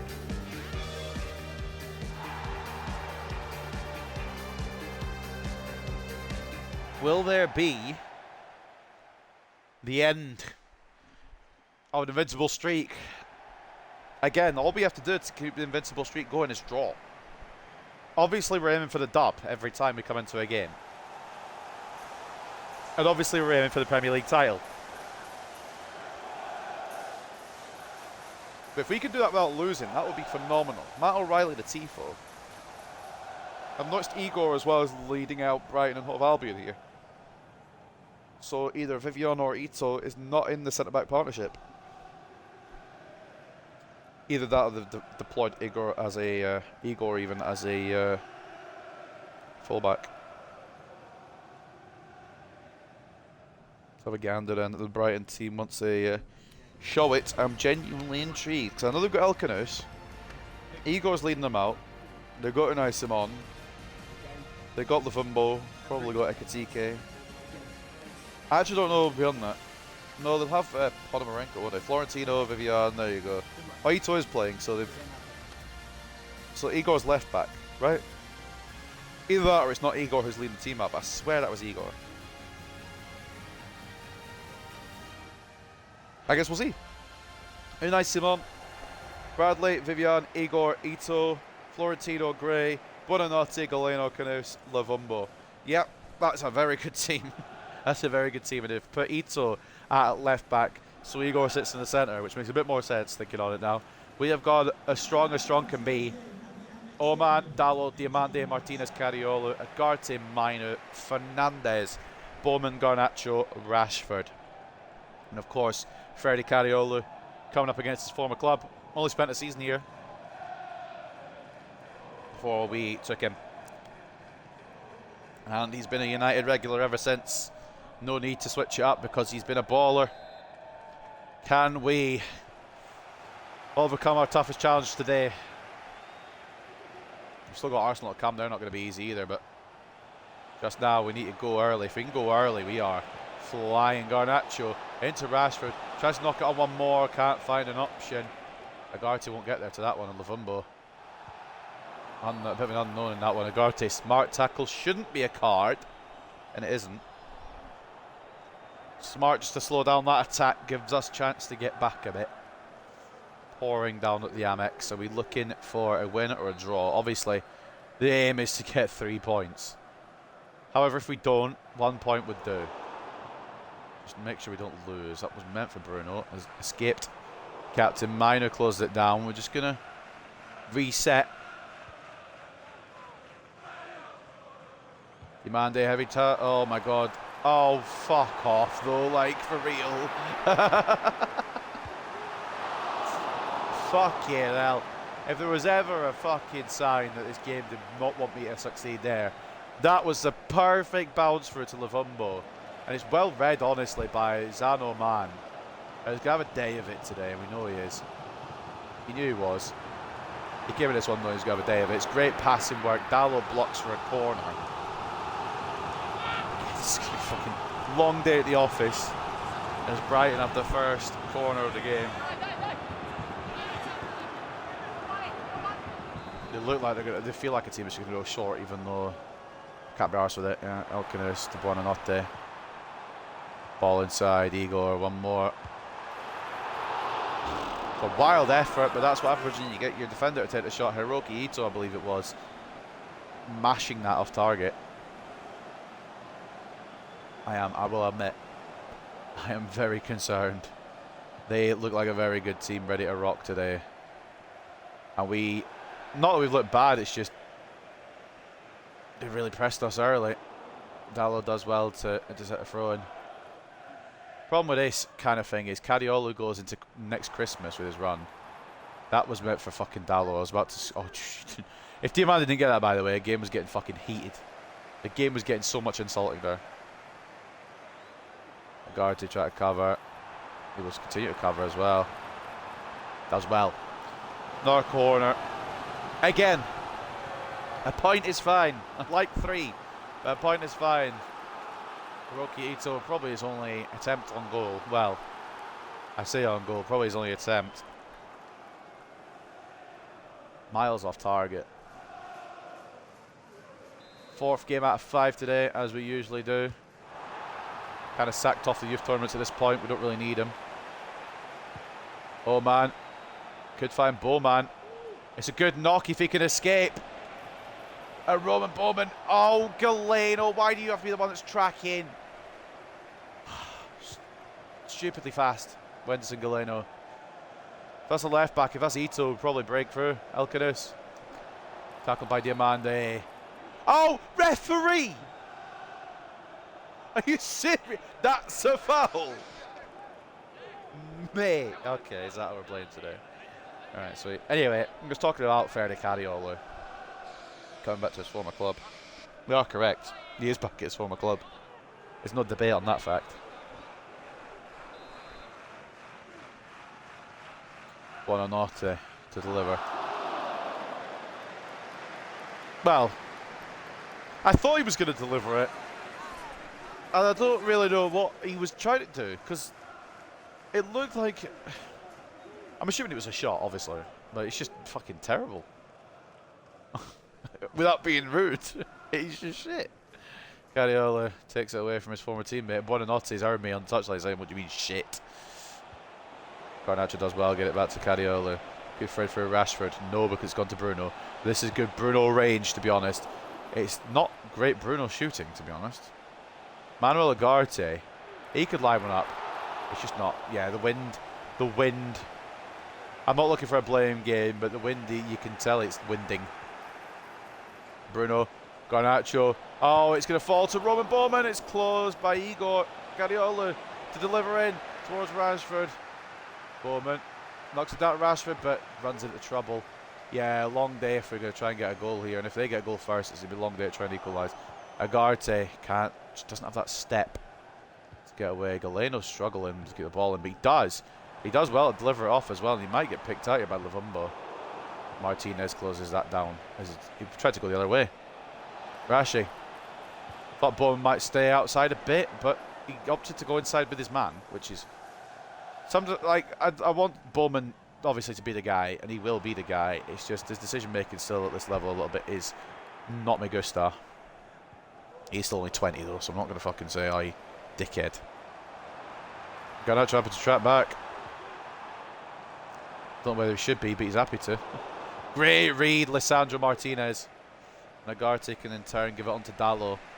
I love that. Do you know when the game randomly leaves the ball behind for no reason? Like you're just dribbling and actually suddenly somehow the ball doesn't go by your feet. Dallo going to cut all the way into Marcus Rashford. Ref. I can't say ref for that one, can I? It was a very good tackle as he was trying to pull the trigger, but obviously the biased in me wants to fucking...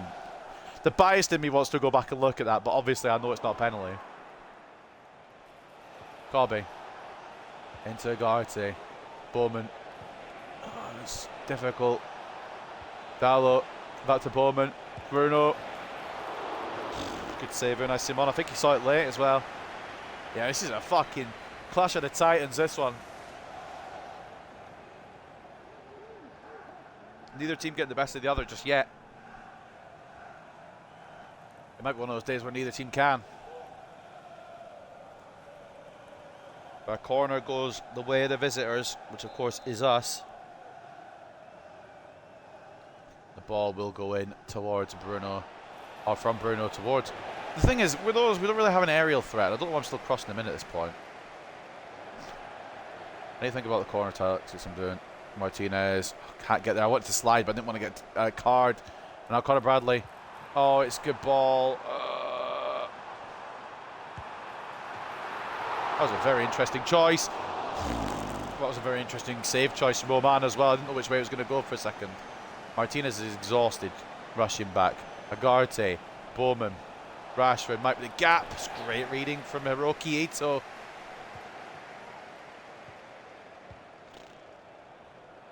Mate, screw Liverpool. These are two of the best teams in the league right now.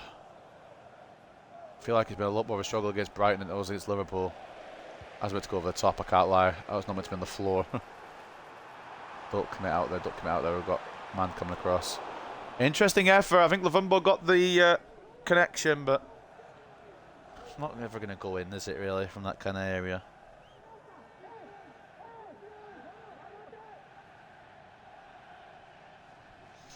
Brighton have got Bournemouth next. Probably 3 more points for the Seagulls. We've got Arsenal.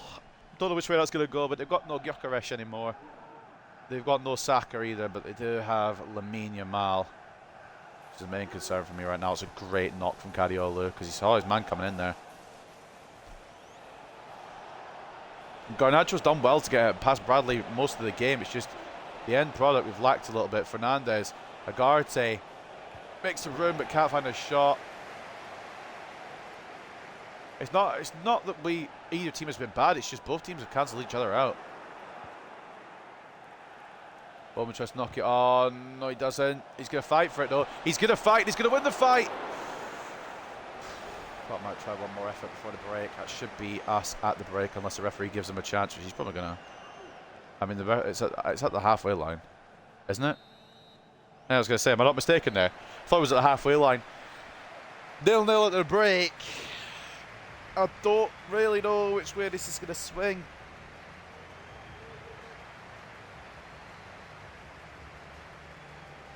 There's not really been any bad performances. It's just been everyone's been solid enough. I mean, attacking wise, I guess you could say performance hasn't been great, but defensively and midfield wise, it's been solid. Both teams cancelling each other out at a half, and I don't know if that's going to change, truth be told. Take a look at the match facts. 51-49 in terms of possession, 6 shots each, with Brighton having a slight XG advantage, 1.4 to 0.6. The stats favour Brighton, but stats don't win games. Goals do. Taking a look, 8.3 for Zano Oman, who's made 3 saves so far. Darlow and Martinez solid at the back.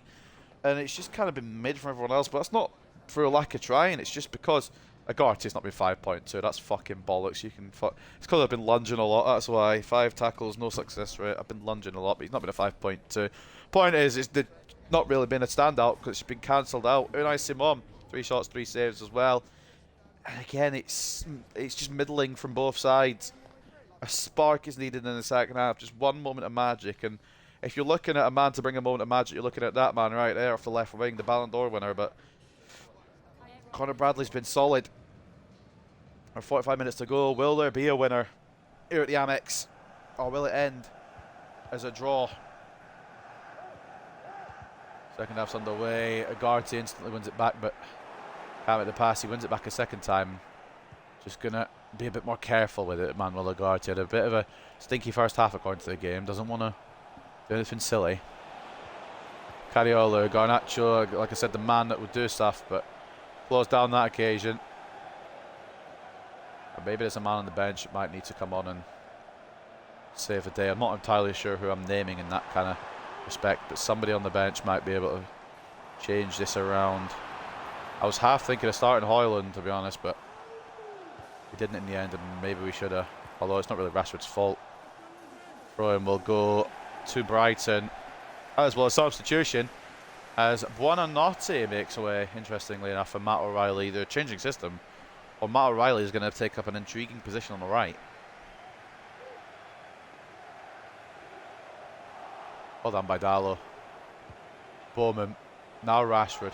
If he can escape Vivian, he could try. He won't succeed, but Garnacho will. Oh, Garnacho will. That was really smart. The way that Rashford tracked Vivian out of position, Garnacho was left in the centre with nobody. That's what we needed.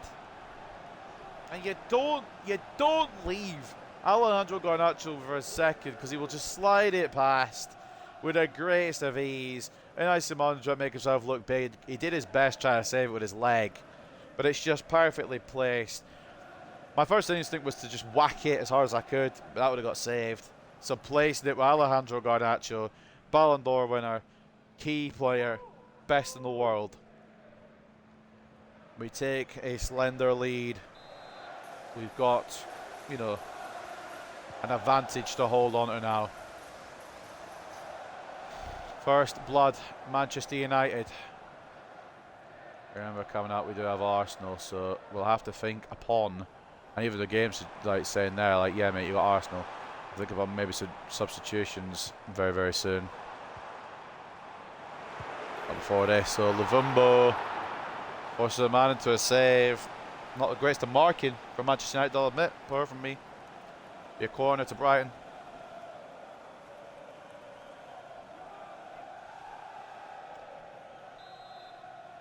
We're going to go short, they always do. See if we can find a counter out of this. Bowman makes a tackle. It's a second tackle and goes.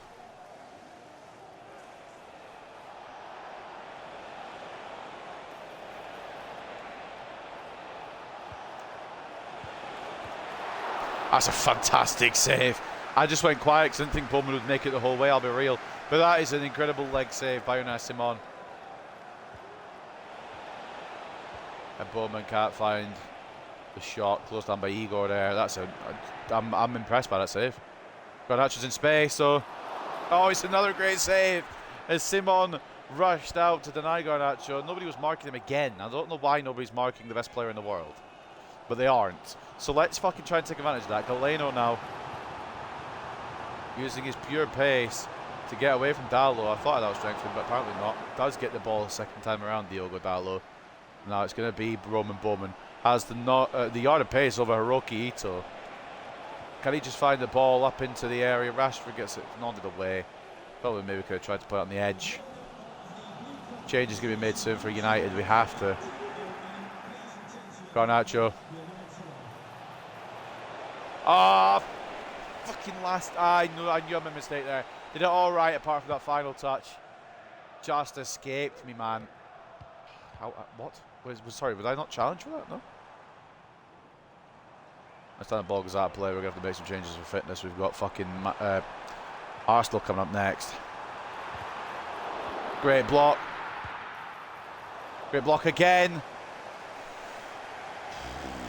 Leacher's got to play the full 90, I think. They're going to bring off Gray for Kimmich. We're going to make a couple of swappers ourselves. Martinez knows the most tired, but he's staying on. Dallow's been good, though. Aaron Martinez can come on for 20. Might be alright. He's got the pace, hasn't he? 87 to Dallow's 90, I think. It's a slight pace drop, and we're going to bring on Højlund. And I'm considering Mbeumo, but we're not going to pull that trigger just yet. Let's hold off for now. In terms of defence, we're just going to leave it as it is because it is alright just now.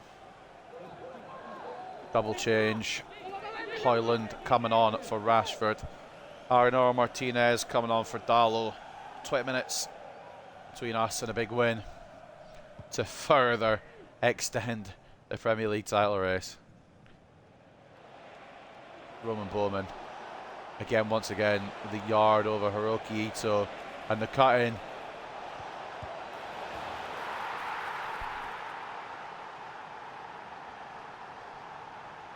I can't believe this team. I can't believe this team. I knew they were good. Bowman. My fucking God. The pace upgrade that we've given him has worked wonders, by the way, because he has absolutely burned Ito there. Plays it in to the most deadly man in the world. Well, in football. That's probably worse. Well, I'm not going to go into details on that. It's a brace for the number 7, who just can't stop scoring. And I think that seals the deal. Off comes Lavumbo, on comes Enciso, so I'm curious what they're doing here. What I'm doing, though, is I'm thinking of holding out for the dub. Chucking a bit defensive. I'm not going to go mad defensive because I know when I do, I just lose all composure like I'm doing right now. Soft target. Don't really want to do any of my defence, to be honest. I'll connect with the effort. Part of me is thinking bring Martinez off, but I'm not gonna. It might be a mistake, but I'm not gonna. Keep an Asio ready for Arsenal. I think we're going to use him in that one. A break now.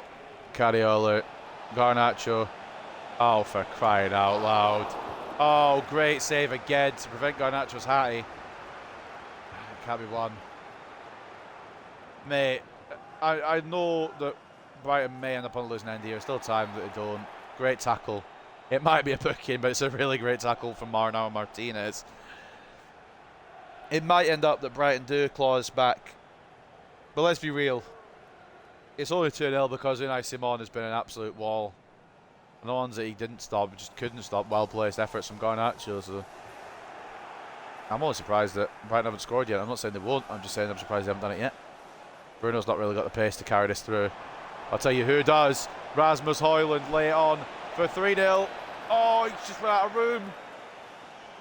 That first touch was not what I wanted, and the second one, he just ran out of room to try and lift it. Should have been 3. And it is going to be a corner with 10 minutes to go. This is champions mentality. This is why we are the 3-peaters right now, looking for 4 in a row. And it's Ousmane Diomande with a bullet. Headers can be scored. If you're wondering, ladies and gentlemen, if headers can be scored, all you need to do is get some bloody good players. And the answer is yes. That is one fucker of a ball from Fernandes. And Ousmane Diomande meets it perfectly. Gets past 2 players. Vertical leap of 1.87, and it's beautifully headed. That is a phenomenal header. Out of the reach of Unai Simon, and out of the reach of the man on the line trying to defend it. And it probably shouldn't be a 3-0 victory. I'll be real with you. Probably isn't the scoreline that this game should be. But it is. And that's because we're just too damn good. And here we go again. Alejandro Garnacho. He could make it 4. He's untackleable. He's unstoppable. At this point, we have the best player in the world. And I'm wondering. I'm not going to. But if we were to sell him, what kind of money would we get, you know? I'm not going to ever. No, he's not. He's a Man United player for never going to leave. But I'm just curious, what would be the asking price? Can Diamande do it again? Nope, because he looked into Hoyland. Hoyland might though, it's off target. Tried to lock it to a centre back, he's like, yeah, we won't do the same player again. Thanks. Switch up a bit here. Good little turn. And Cecil's out on the left. Played inside. There may be something for Brighton here, but Oman has that all day. And whatever he's had to do today, which honestly isn't as much as I thought it would be, he's done well enough. He's done Oman. We've just been too attacking like we seem to be all season.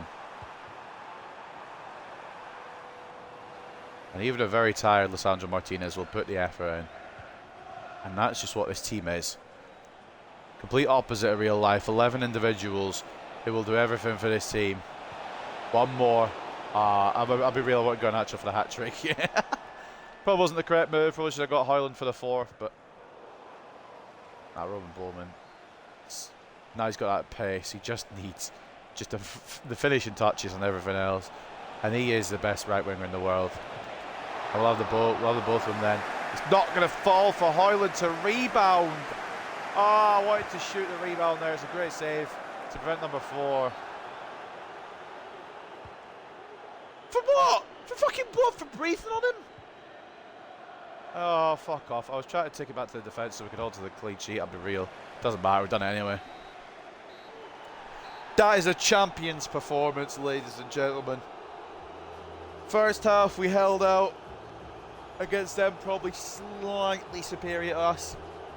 Second half, we put the quality to them. Garnacho brace with some Roman Bowman bloody brilliance as well.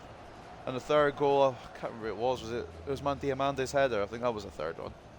That might have been the second one.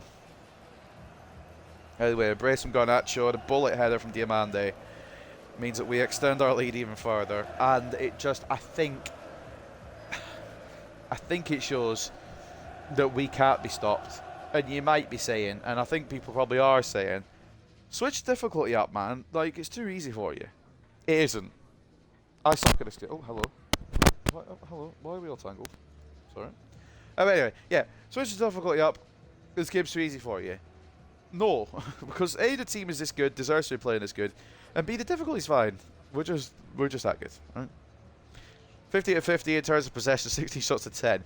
5.6 expected goals to 2.4 in the second half. We absolutely decimated them, especially when they had the XG advantage at the break. I think we had like an XG of 0.6.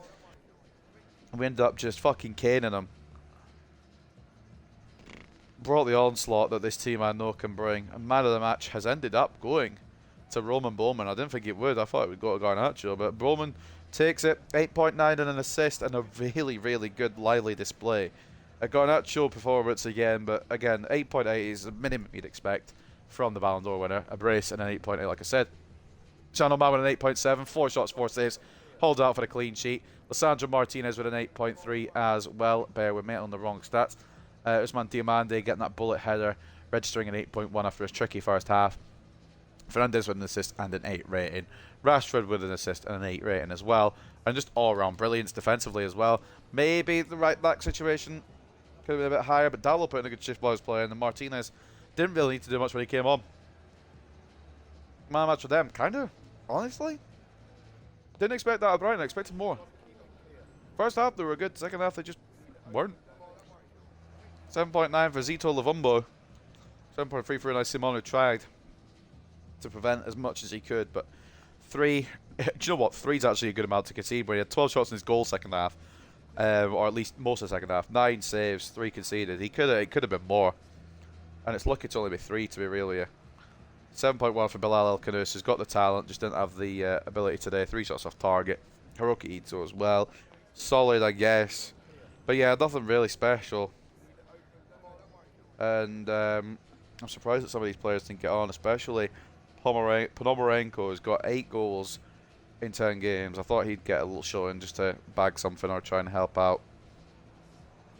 Harry Amas once again an unused substitute. Curious whether to bring him back and see if we can get minutes elsewhere. But what I do know is that we've come out on top of a very difficult Brighton team, and honestly, I think we caught them on an off day. First half, they were very, very good, but I think second half, that just shows what this Man United team could do, especially when their back's against the wall. 3-0 dub.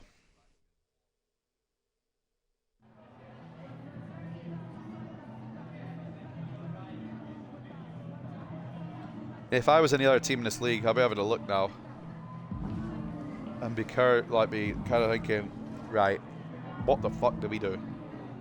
Because eventually, I think we've got to be talking about record books and where we'll fall in them.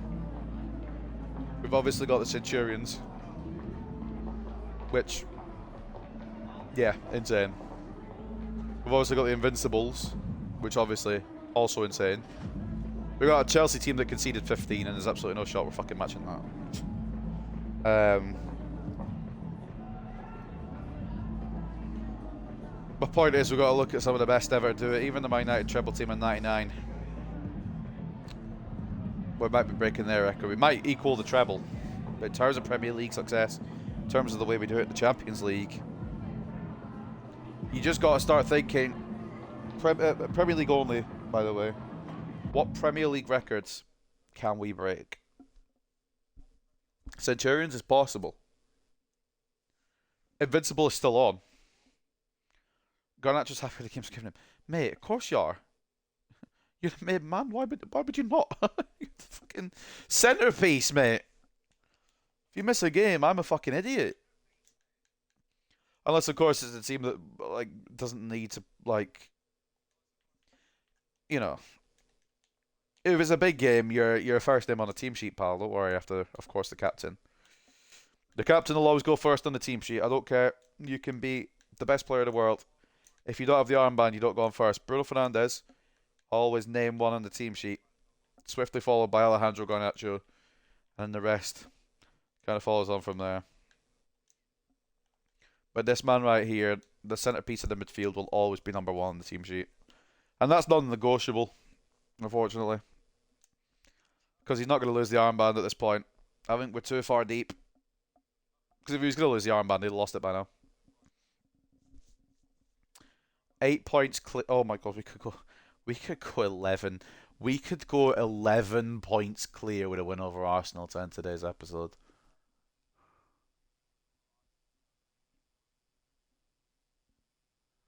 I'm just thinking, what the fuck have I created?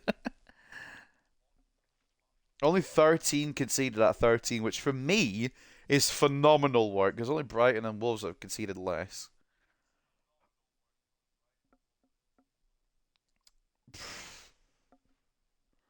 At the very least, we'll go 9 points clear because Wolves could win their game. And they're playing against Burnley, so they will win their game. So I think 9 points clear is more realistic, but still, if we even do it, obviously we've got to get past Arsenal. There's still no guarantee we get past them. I know they dropped down in 9th now, but a win for them would catapult them straight back into the European conversation and would ruin the invincible run that we've been building. I just don't know. I don't know what the limit is for this team. The sky's the limit, but I just don't know where the sky is anymore. But also, if things for some reason don't work out, we've got 663 million. I think what I'm going to do for that is just kind of bring back in. There's a couple of thoughts I had. McTominay bringing back for a bit of depth. Ahmad bringing back as well. Potentially. Some of these could just come in. If I'm getting sick of fucking Gillet, which I already am, to be honest, we bring in Christopher Wagner, perhaps. I mean, there's always room for more on the journey to the top. It's just, who do we bring in? We don't necessarily need to bring in anybody. It's just we could, if we wanted to.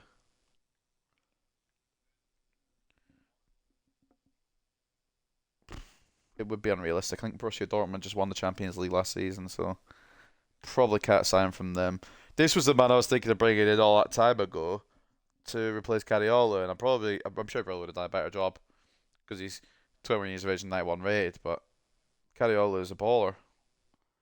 Velasco, maybe the Messi region. We were always thinking on him. Still in the MLS. Could be an understudy for Bowman potentially. I do like him Burmo though. There's just no point in signing it for me anyway. There's no point in signing anybody for no reason. Who have we got after Arsenal? Just a little scout report. We got City, I think, in it. Oh, that's a tough run of games there. A little bit of a toughie. We got Brighton, Arsenal, City, PSG, Bournemouth, Swansea's alright. That's a bit of a day off. Then Wolves. And then we've got Chelsea and Arsenal again to win the month. It is a bit of a run that could test the undefeated record. But we might still be able to do it. Before we do, though, let's take a look at the news for the final game of today. The stage is set for a new clash in the Bournemouth and Brighton rivalry that I didn't know existed, as the two get ready for an eagerly anticipated Premier League match. Premier League Team of the Week has been announced. 5 out of the 11 belong to Manchester United, including 4 defensive players. Zano Man in between the sticks, Cariola, Diamande, Martinez, and Garnacho off the left. I'll continue to scroll down. I don't think Brighton had anybody in there, didn't they? No. Oh, a couple of safe players in there. Forgot Nunez was at Newcastle as well. Nunez and Jackson up top was mad. Spurs say played each other. Sweden beat Mexico. MK beat Wimbledon. That's a shame. We'll probably get our FA Cup third round game soon, to be honest. We'll take a look at the calendar after. Chelsea against Fulham. Bolton beat Wigan. Man City beat Arsenal. Take that. And Garnacho is on track to shatter the Premier League goal scoring record. Better rewrite those history books. Well, past 2 seasons he's had 30 Premier League goals. He's been the Golden Boot winner twice in a row. Can he go one better and break records? I don't know. He might. 11 and 11 is mad, by the way. Right. Let's get to the nitty-gritty then. The final game of today against Arsenal. Before we go in, we're going to do the same thing we did against Brighton. We're going to get a full, in-depth little gander in case they're just hiding anybody. I know who they've got up front. They've only got... Okay, right. Right. Now, what we could do is do something so underhanded.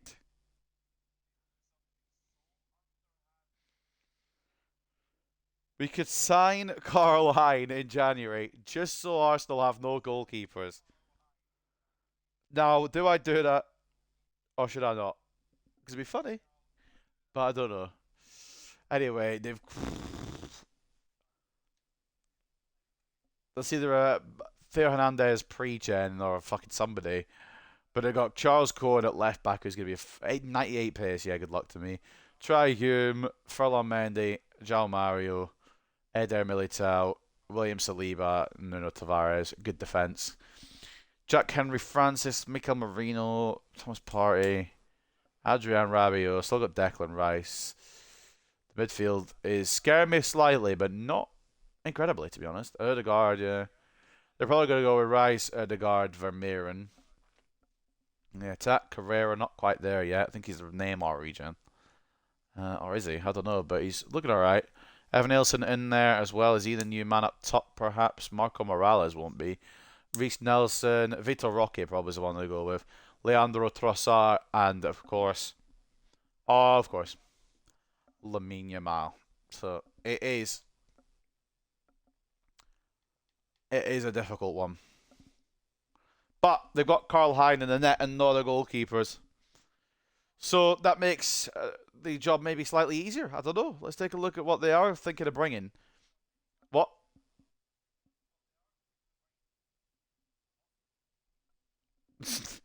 Sorry? Well, the underhanded plan has gone to shit. Ter Stegen's in the net. And I'm assuming I've just realised the reason he's probably not on the squad thing is retiring in the season, most likely. And we'll double check that just to VAR it. Ter Stegen in goal, Mendy and Hume as the fullback, Saliba and Militao as the centre backs, Rice, CDM, Marino and Odegaard as centre mids, Odegaard with the armband, Trossard off the left, Yamal off the right, Vitor Roque at striker, as I thought it would be. Cohen somehow on the bench behind Mendy. Vermeer and João Mario, Rabiot, Correa, Sambi, and Nuno Tavares. They play a tiki-taka style, which is always the thing that breaks me the most. So this is a concern. I hate the tiki-taka style. It's the one I can't do against. So that's how Arsenal beat us, probably, if they beat us. Rice and Militao, the key defensive players. Odegaard, Vitor Roque, and Lamine Yamal, the key attacking players. The only thing that kind of gives me a bit more confidence, they've lost 4 out of their last 5 matches. And that would include Atletico Madrid in the Champions League, I think. So they're on a bit of a struggle run right now. That's the only thing that's giving me a bit of confidence. That doesn't mean they're just going to be easy going. Marc-Andre ter Stegen, I'm assuming he's retiring. He's at the age of 36, but we can't see him in the squad hub, so I don't fucking know. Kyle Hein has played 2 games, to be fair to him. Vitor Roque has got 3 goals. Lamine Yamal, Leandro Trossard, and Martin Odegaard all with 3 goals. They've kind of been sharing them across everybody. There's not been an out-and-out absolute baller. Virgil van Dijk's still there. 77 rated, he's still getting game time, which is probably why they're struggling at the back a little bit. Charles Cohen probably will be the starting left back. He looks like an absolute fucking stud. And it looks like even when he's not playing, Nuno Tavares is, which is interesting. The furl on Mendy. But there you go. A bit more research into Arsenal. And before we go in and do the press conference about our squad, I'm assuming it is because we can't see him, is because he is calling it a day. He's hanging up the gloves. He's saying, "See you later, idiots." And ter Stegen, he's not retiring. So why is he not coming up on the fucking... Why is he not coming up on the list?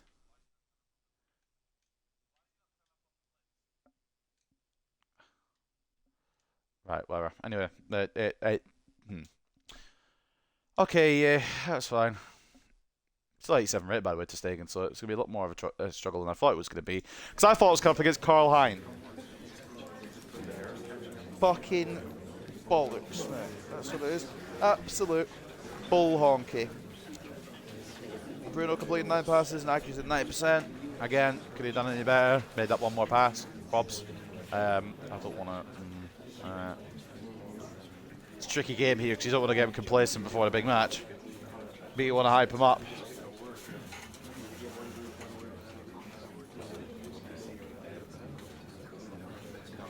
Inacio. Yeah, he's fine. Can he play his usual game? I don't know. Do we go Martinez again? It's a difficult one. I'm going to go with Inacio. A bit more physicality. And Cobbs Mines. He did well against Brighton. So we'll just go with him. Yeah, I think mine will be fine. Tempted to take Kjolman, but I don't think I'm going to. I don't know. Arsenal struggling with form, but I can't play against tiki-taka, so it's a 50-50 fucking kind of thing, yeah. So let's have a gander then at what we have got. We host Arsenal. We could go clear quite far. I think we read all the shit, didn't we? So let's have a gander then. What do you want to use? Zano, man. We'll go and ask you. You know what? We'll go both of them. It's probably going to be a backfire. We'll go both of them. Dalot, Odegaard, yeah, we'll just fucking fuck it. We'll launch this at them, see how they provide their response. And do we take Carreras? Yeah, take Carreras instead of Arnau. So that's the team that will face Arsenal. We're just going fucking balls to the wall, full throttle ahead. Yeah, tactics are all good too. So let's just go for it. Oman in goal. Carriolo and Dalot as the fullbacks. Martinez and Inacio as the centre backs. I don't know how I feel about having 2 left footers, but it's alright, I suppose. Minor and Ugarte as CDMs. Fernandez at cam and captain. Garnacho off the left. Bowman off the right. Rashford at striker once again. I'm half thinking of putting in Højlund, I'll be honest. You know what? No, we're not doing it. We're going to keep Rashford up top. For the final game of today then, ladies and gentlemen, at Old Trafford, it's Manchester United versus Arsenal. And also, in real life, the United and Sociedad lineups have been announced. So I'm just kind of curious what shit show we're putting together for the game against Sociedad. I don't think I want to know. I don't think I want to know. I would take a draw. I think we're going to lose, but I would take a draw in this first leg. Bro, if you look at our fucking injuries list, we've got Mainu, Shaw, Ahmad Martinez, Ugarte, Mount, Bayern, Deer, Heaton, Evans, and Maguire. I don't know if they're all confirmed injuries, but it's what Google says, so I'm fucking reading it. So we gathered in a team that we're using in real life. Anyone interested? United fans? Have a little listen. You stick around. How am I? Right, okay. So this is the team we're going to use. I hate it already. Fucking fuck me. Onana in goal. Mazraoui, De Ligt, Yoro, Dalot, Casemiro, Fernandes, Dorgu, Garnacho, Xerxes, Højlund. The bench doesn't look much better. We've got Harrison, me, Amas, Heaven, Lindelof, Collier, and Eriksson. I am scared.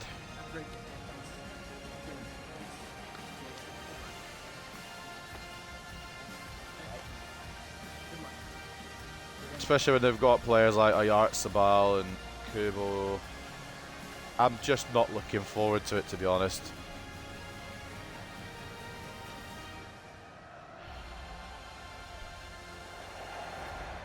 What are Sociedad using?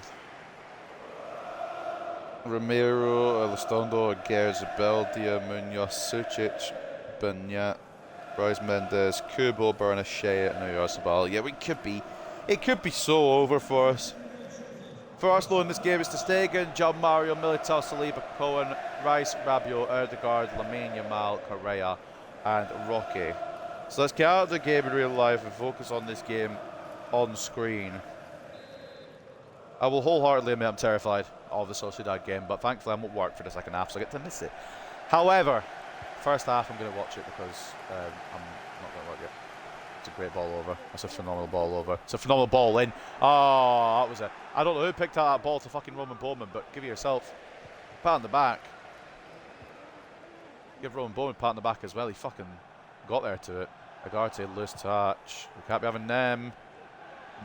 Bruv. Oh, he's going to be fucking super speed, isn't he? Vitor Roque is going to be difficult to defend. I hate defending against fast strikers. I hate defending anyway. Against fast strikers makes it worse. Boban is going to leave Cohen in the dust, and even though he's got 98 pace, it's going to be too late for Charles Cohen. Oh, right there, Militao. Oh, sorry, not Militao, Saliba, the other one. Mate, how's that not a penalty? Bowman should have just fallen over there and got the penalty, I can't lie. Would have been a phenomenal start to the game. Garnacho closes down. João Mario. I don't understand how he's not fallen over there. I'll be 100%, and Lamine Yamal might escape Cariolo here. We are running away with the Premier League title. It's very early, so I can't really say that yet. Yamal is onside. Great save, Zano man. Yamal doing the work. I think it was Roque with a shot. Just because they're in bad form doesn't mean they're a bad team. And Asio closes down Lamine Yamal for a corner to Arsenal. The plan was there, I'll be real, I was going to do it as well. I was going to pull the trigger on it. Sign Carl Hines so they didn't have a goalkeeper. I wasn't aware Ter Stegen was there because A, they didn't tell me, and B, they didn't tell me. I thought he was retiring, so that's why he didn't come up, and he's just not even retiring. He's just like, yeah, I'm not fucking saying anything, mate. I ain't a snitch. Unless he's going in January, but even I didn't say that. Well on Cariolo. You got the pace to escape Declan Rice, surely. Surely. Surely you've got the pace to escape Declan Rice. He needs options, or does he? Ferdy Cariolo, yeah he does. Good cover by Saliba. I needed somebody else there. I think Ugachukwu was just scored for Bournemouth. Anyone interested? I think they're playing against Brighton today, aren't they? Mate. An option there for Cariolo makes that 1-0. I know there are options coming in, but it just needs to be a bit about as quick as Cariolo was. Which isn't easy, I grant you, but kind of needed it there. Good cover by Manuel Ugarte. A little bit back, he was showing signs of Season 2 Ugarte. I don't know if he's still got that in his locker. Dalot keeps it in. Rashford doesn't win it. Militao does. And the corner goes the way of the hosts this time. And the team, the only team that have ever got invincible in the Premier League.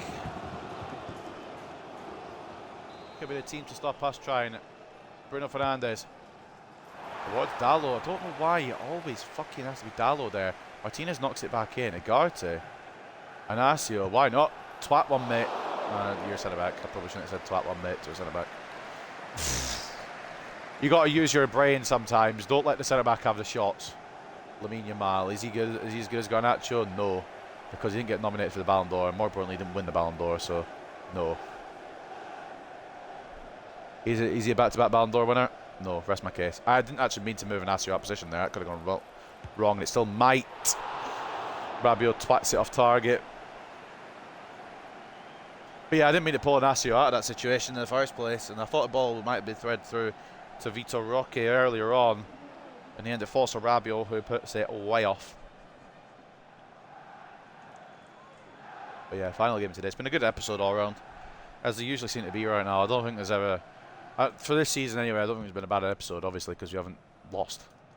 And that might occur today, it might occur this game, it might occur next episode. I don't know if it'll occur at all this season. What I do know is that I would like not to lose. I'm a big fan of not losing. Oh, that's a ball. It's a bit too heavy because it was meant for Rashford. It was a good idea, good execution. Just I mean, power was a bit much on it though, I'll admit. Carby's trying to escape Lamine, and he does. And Cariolo, can he knock it into Garnacho, which he does? Oh, you bet your house on that going in. You bet the Argentinian to polish that off like it's a fucking fresh plate of pizza. I can't think of any Argentinian food. Point is, it's not 1-0 and I'm confused how.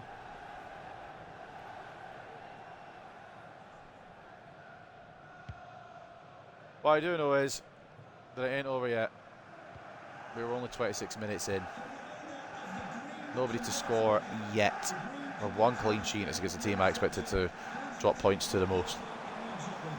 Can we do that again? Can we beat Arsenal? I'd like to. I think we could, especially with the form they're on. Bruno, I'd like to have a dig. I'd like to have a shot. Pullman, maybe we can have a shot. Rashford. Block by Militao, it's going to fall back. No, it's not. Let's cancel it. Let's cancel it, it was too late. You'd already turned the shot off balance. I don't know why the fuck he was off balance, to be fair. Well, Arsenal coming off a loss to Chelsea, I believe, or at least lost to them recently. Lost to Brighton as well. Lost to Atletico Madrid. Form for Arsenal isn't the most glamorous at the moment, but they have the players to recapture any moment of form in an instant, and this one of the players that could do so. Lamine Yamal closed down by Kobe. Thought it might give a shitty penalty there, to be honest, the way Lamine Yamal went down, but brilliant defensive work once again by Mino. Maybe another half where there's nil goals, but then again it really depends on what happens with this corner. One by Cariolo, Bruno Fernandes fouled. So I would say if it was a foul, it was a clean tackle. I was just trying to find an option through. I wasn't really paying attention to the run. Blocked by Martinez, the rebound's going to fall. Oh man, good reflexes. But Vitor Roque had put the Gunners ahead. I love how they fucking sold Gyökeres and brought in someone younger and faster. I don't know if I want to say better just yet. There's only not 3 Premier League goals.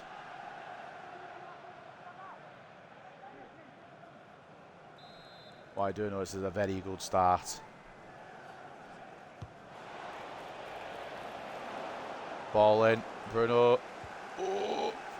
No, I wanted to get all the way fucking out to fucking whoever's up there. Oh, it could work though still. Garnacho, he's got the pace. He's past Joe Mario. He's past everyone. He's past the goalie as well, Ter Stegen. I'm trying to remember his name. And that is when we are the most lethal. When you give the ball to the Ballon d'Or winner on the counter-attack. Rashford was central, but I think he knew he wasn't getting that ball. Leaves João Mario in the dust. It's going to be a long day for him, and it is well put away. 12 in 12 for Alejandro Garnacho, and he is well on the way to potentially breaking some records, or at least matching them. He is just on. I mean, it's regular service at this point. The only way, like, I mean, he's just, this is just him at this point. He's not like the best in the world. He's just Garnacho. The way he could get even better is obviously scoring hat-tricks every game, but it's a breathtaking display from him every time. He just pulls something out of the hat. Even if we do, on occasion, struggle, you know where to put the ball, because he'll be there and he'll snaffle up an opportunity, like, instantly. You don't even need to think. It's already 1-0. If you pass it to him, it's already 1-0. Problem is it could be 1-1 here. Vitor Roque bearing down. Great save, oh man. Can he get the rebound? He can. Didn't know if he would pass that across there. Wasn't sure if that was going to be an avenue they took. It wasn't in the end. It's just a sheer pace on the counter. Rashford's going to have to try and find a way through here. It falls to Garnacho. Blocked by Cohen. And that will be the half-time whistle. But shock as the difference maker is the same difference maker it always is. Alejandro Garnacho puts United to the good. Phenomenal counter-attack in the end. It didn't work how I wanted it, because I wanted it to go to fucking Bowman, but it went the other way. Garnacho left his man for dead. He did have the option of Marcus Rashford. Should have probably used it, and if I missed that shot I would have regretted not using it. But you're saying Garnacho missing a shot. It's just not happening, mate. It's just not happening. Performance then, match facts, 55-45 in terms of possession in favour of Arsenal. We don't usually go for possession, and you can see that. 6 shots to 6. It's equal as it comes in terms of shooting opportunities, with a 1 expected goal to 0.7. We are very, very marginally in the lead in terms of stats, but it could go tits up if we're not careful. Man of the match for us in the half is Zano Man. Garnacho on 6.3 somehow. Bruno Fernandes with the assist for Garnacho. 7.1. Manuel Ugarte strong enough. I was thinking of bringing in Hjulmand. Didn't. Glad I didn't. Not because Hjulmand's bad, but because Ugarte's had a good game. Yeah, Garnacho, I think it's his first shot on target, which is probably why I marked him down a little bit. And he's not really been much involved since that outside of the goal, he's not really been involved. So I'm going to see why I didn't mark him down, but I think 6.3 is a bit overcritical. And a national 5.7, despite having 1 shot, 1 pass, and 1 dribble. Not done a bad game at all. Again, just not really been involved. Eder Militao, their man of the match so far, 7.3. Charles Cohen looks like a really good left back, and if he wasn't at Arsenal, maybe bringing out the checkbook, to be honest. If he didn't, he could compete with Cadiolo, to be honest. Well, maybe we'll do that after the save's done. Just start buying some of the best players, chilling with his team. But yeah, Vitor Roque, 2 shots, no goals yet. Saliba did alright. Ter Stegen, 6.2. He's let a goal in, but he's also saved 1, so he gets 6.2. Lamine Yamal underwhelming, and especially Eduardo Correa underwhelming, as well as Rice and Odegaard, who I thought would be a bit more threatening. But going into the second half then, we do have a slender lead. Can we see this game out? Or will Arsenal level it and potentially go on to win it? Ruin my fucking day.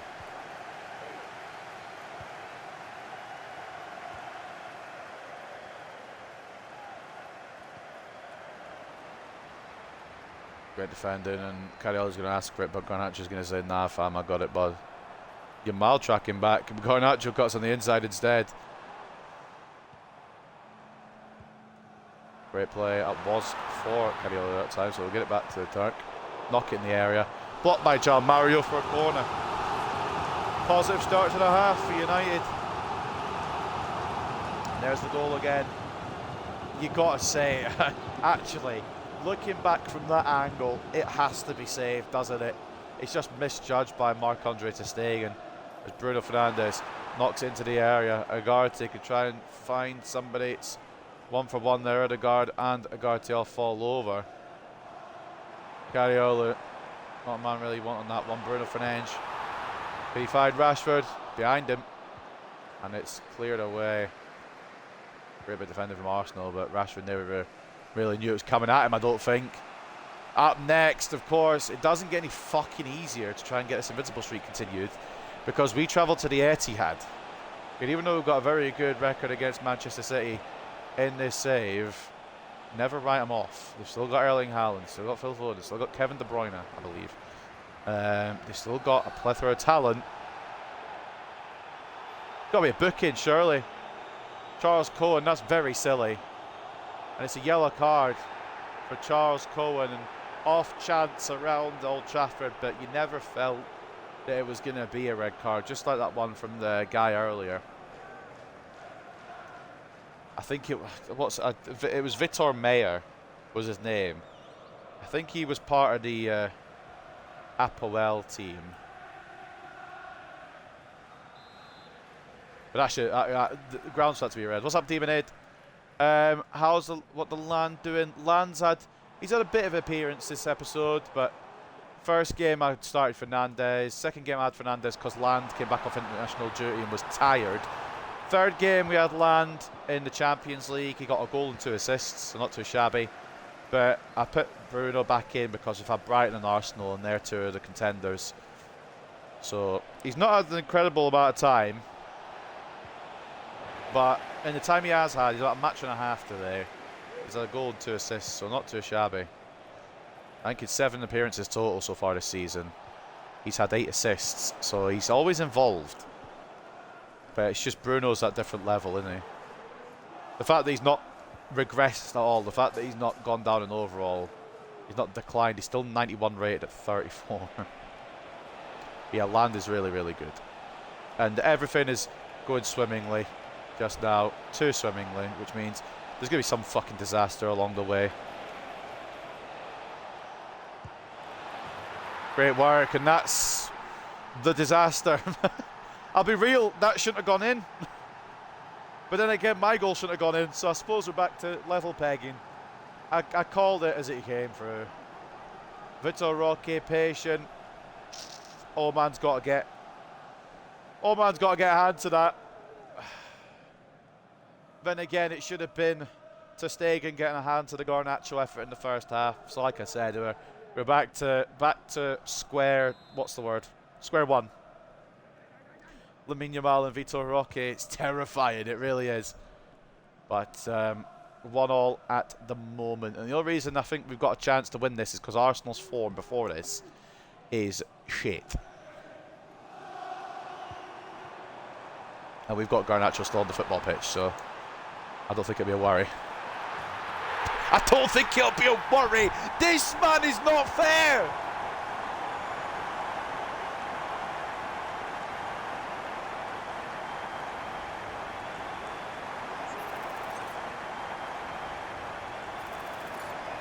I think you could feed fucking Garnacho performance-enhancing drugs in real life for 4 seasons, and he will never reach the levels that this Garnacho has.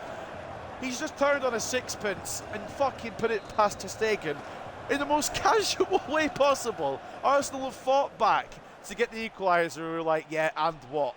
Try again. That's why I said Garnacho's still on the pitch. Never fear, Garnacho's here. It will be a worry, but for the other team, absolutely. Off he goes again. Off he goes again. He can't get through there. He's going to have to actually use his teammates. Mate, this Garnacho's the scariest fucking thing I've seen in career mode. Lamine who? Oh, fuck's sake. Oh, great save. It could have been a hat-trick. That finesse plus is fucking broken, by the way. Fresh off the bot. Yeah, up the bots. I'll ban that when I get a chance. Any ideas for a team to rebuild? Are you asking me what I'm going to be doing, or do you want a team suggestion from me? Because I'm going to be rebuilding Juventus next when I get a chance. But if you're wanting an idea, do a live start point with West Ham, I reckon, because they are in the bottom end of shit right now, and they've got a good enough squad to survive and then build on to do something special. I kind of want to just hit that first time, but it nearly worked. Militao blocked. West Ham for no particular reason. Yeah, no, but for real, they are in the shit. Or Wolves. Wolves is always a good one because they've got Cunha and vibes. Bruno, Dallo's asking for it. I don't know why, because he couldn't header a fucking beach ball. I don't know why. To this day, I still don't know why I deliver it in the box. But then again, we did score a header last game, so there's always the opportunity that we might. Headers are possible, ladies and gentlemen. You just need a baller to score them for you. João Mario's had the worst day of his life. Yeah, I'm being a bit silly with Garnacho now.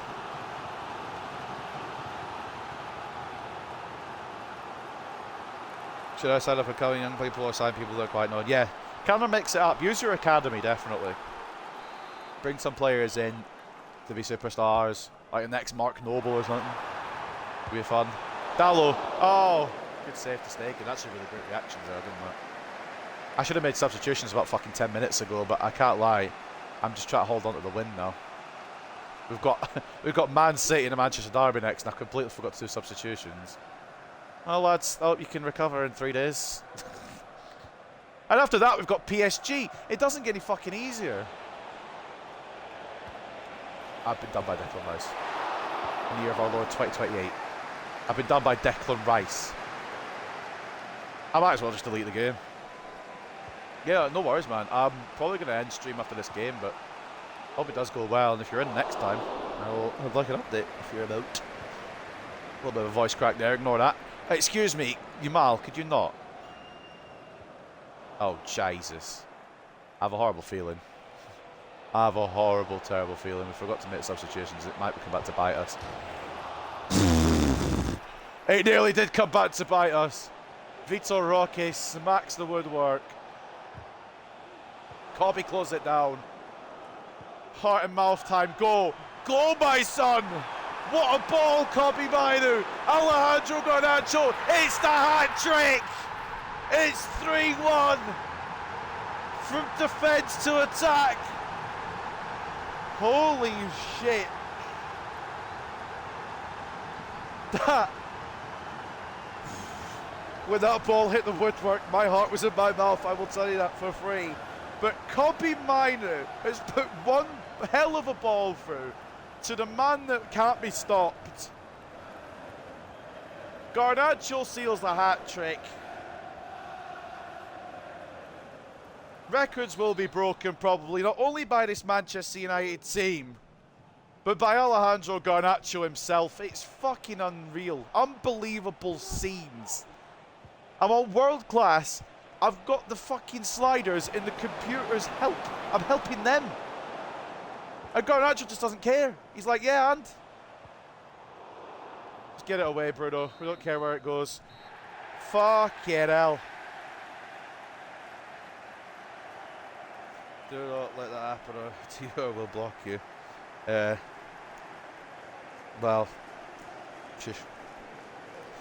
Cobby, I mean, Garnacho, obviously, match ball, man of the match.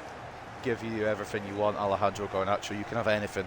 The world is yours. I think we already extended his contract, so he's the highest paid player in the club. I think he already is the fucking highest rated, highest paid, highest everything.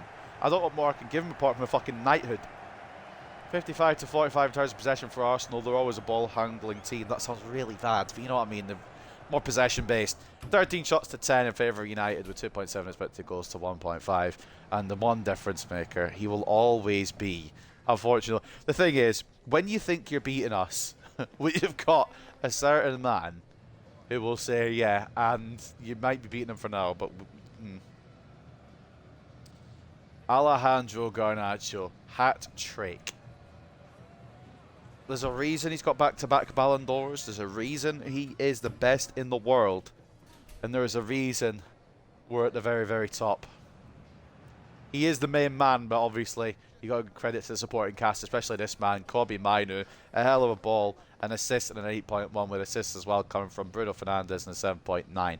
Alejandro Garnacho also got assisted from Ferdi Cariolo, 7.8 as well. He, for left back, has a lot more goal contributions than he should, I will admit.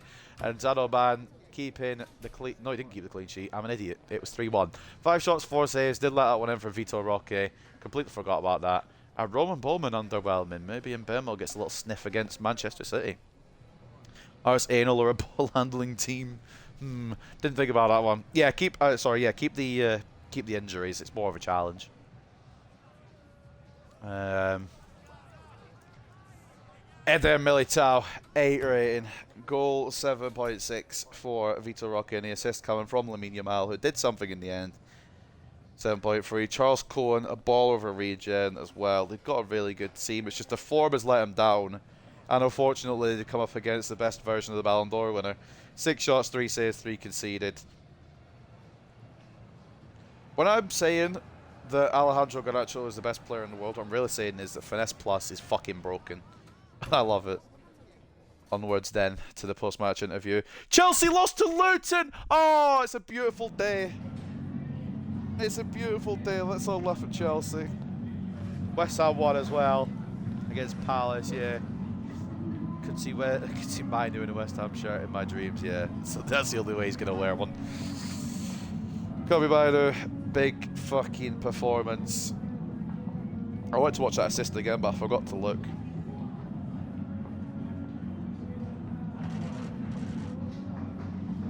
Hopefully not, I'm a Man U fan. That's a correct move, Harry. Big up from you. What I like to hear.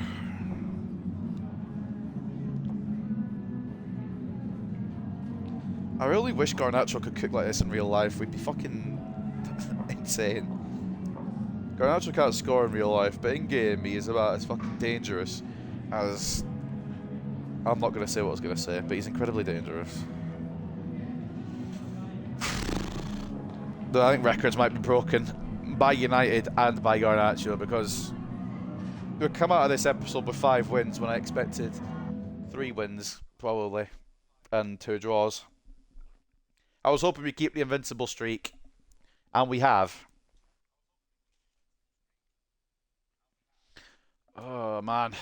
Absolutely unreal. And because I forgot to make substitutions, we might be without a couple of players to Manchester Derby. But I was vibing, and I just completely forgot, and that's on me. The vibes overtook my brain.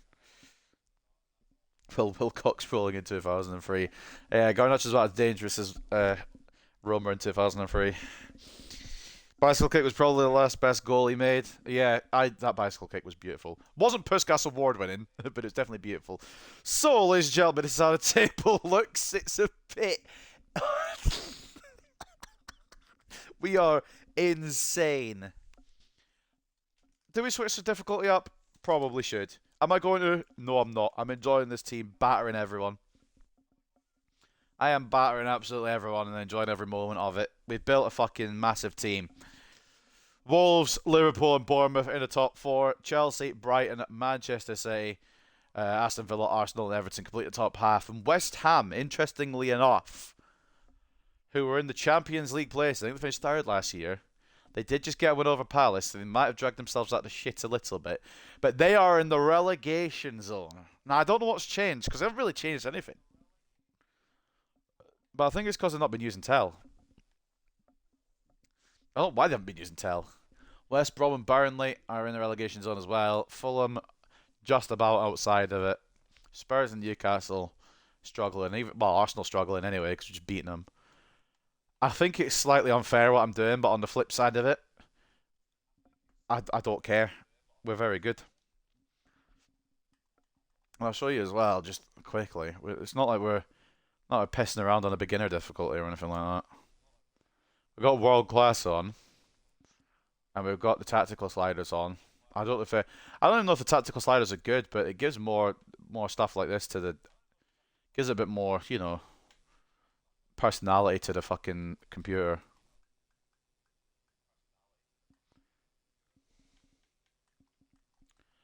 And all this is just as it is. So it's not like we are, you know. I mean, the rest of the sliders are kind of even. And if I could maybe boost them a little bit more.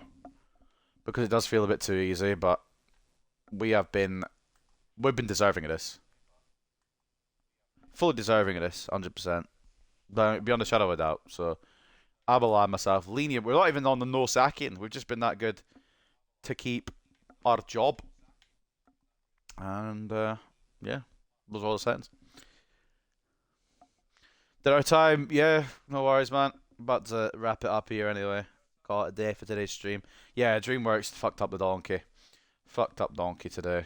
And for the Shrek movie. But anyway, before we go, do we have an Italy scout report? So let's just see what we got here.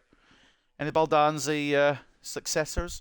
Jacopo Rossi, overall of 43 to 59, potential of 63 to 87. Probably not. Roberto Martinelli, overall 48 to 64. Bear with me. 68 to 92 potential. Might be slightly better, but we're going to decline. We need the peak of the peak here if we're going to bring in anyone. I don't think we're going to get the peak of the peak. Gabriella Gatti. Overall 42 to 58, potential 59 to 83. No. Mauro Benedetti, perhaps. 58 to 68 overall, 65 to 89 potential. Fuck, what have we got to lose, really? We've got the fucking money. Francesco Rizzi. Overall 58 to 68, potential of 62 to 77. He's not good enough. Although the valuation's not bad. And Vincenzo Bruno. Overall 51 to 69, potential of 61 to 81. Nah. We brought in somebody, and honestly, that's more than I expected to do of this report. I don't know if he's any good. He doesn't even sneak into the top potential here, so he's not that good. I might as well. It'd be rude not to. Benedetti, we'll chuck him on a... Probably better as a winger, but we've got too many of them as it is. And honestly, with this youth academy, I don't really know what to do with half these players, to be honest. They're kind of just chilling until they say, can I get out of here? And I'm like, yeah, sure. I'll probably just sell them on. So, that is where today's episode ends. Taking a look at the Premier League, as you saw, we're 9 clear, dominating largely, maybe too much, but on the same side of it, we deserve it. Same story in the Champions League, absolutely balling out. No word of a lie, we are cooking for real, on God. FA Cup, we've drawn Oxford United at Old Trafford. I don't think there's going to be an issue there in progressing to the next round. Curious who everyone else got. Man City got Fulham, which is a bit of a challenge. Arsenal got Leyton Orient. It's not too bad. Chelsea got Leicester. Newcastle and Villa, that's always an intriguing one. Liverpool got Sunderland. And I think that's all I really care about. Who did Brighton get, actually? Where are Brighton? Oh, Burnley. Okay, so coolio then. And then in the quarterfinals of the Carabao Cup, we got Swansea, but we knew that already. We'll play that next episode. So next time out, I don't know when it'll be, but we've got 5 games to come up with once again.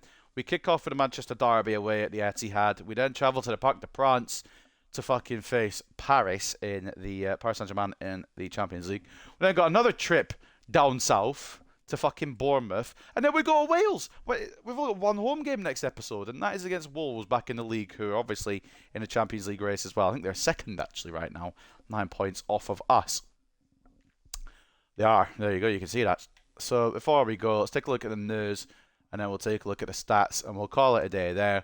So Nunez has been included amongst the Premier League Player of the Month nominees, alongside Ugochukwu, Garnacho, and Orta. Everyone else quite slow, but Garnacho, of course, isn't. Wolves beat Burnley. Bournemouth beat Brighton, which is mad, actually. I didn't expect that. West Ham beat Palace, and after a great performance in the match against Arsenal, Garnacho is named Player of the Match. And Garnacho scored the last goal of the match and completed his hat-trick to help his team seal away a 3-1 win against Arsenal. And I think that is all that we need to talk about, because that Premier League Team of the Week was before that game. And we'll take a look at the stats there. Garnacho far and away, miles off into the distance, now the top scorer, I would assume. Maybe even the top assistant as well, I don't know yet. But he's got 22 in 18 appearances. He has launched into the stratosphere. 10 for Højlund, 9 and 9 for Fernandes, by the way. This man is 34, just for reference. And he's still cooking at this incredible age. 8 for Bayer, 6 for Rashford, 6 for Laurent, 5 for Bowman, 3 for Cadiolu, 3 and 6, by the way, for a left back. Weird goal contributions. 2 for Barton out on loan at Spurs, 2 for Agarte, 2 for Land, 2 for Mbeumo, 1 for Wheatley out on loan at Leipzig, 1 for Hjulmand, 1 for Diamande as well. The assists, Bruno has the most at 9, Garnacho, Bowman and Land all tied on 8. Cadiolu and Mbeumo tied on 6. You know, Mbeumo's put in a bit of a shift off the bench when we've needed him, and in those rotation games. 4 each for Bayer and Rashford, 3 each for Laurent and Højlund, 2 each for Inacio, who from centre-back's got 2 assists, is kind of mad. Agarte's got 2, Magna's got 2, Hjulmand's got 2, and so does Arnaud Martinez. Dalot's less assists than the man who's played less games than him, but fair enough. Dalot's only on 1. And with some loan growth check, I don't remember the exact rates at the start of the season. I know Boffa's gone up, Woods has gone up, Orozco's gone up, Abreu's gone up, Villa's gone up, Hutchinson's gone up. I think Tam's gone up. Nobody else has. Jankovic was already 79. Barton was already 80. Bergval's gone up to 83. And Yeah, it's very good right now. It's very, very fucking good. Probably too good. We are unbelievable. I'll be real with you. Any contracts need renewing? Bruno's on the whatchamacallit, 1 year and 6 months kind of bit, and so's Rashford. I think the biggest wage earner now is Garnacho, as he should be. And I don't think that'll change unless Bruno's like, actually, I want more money.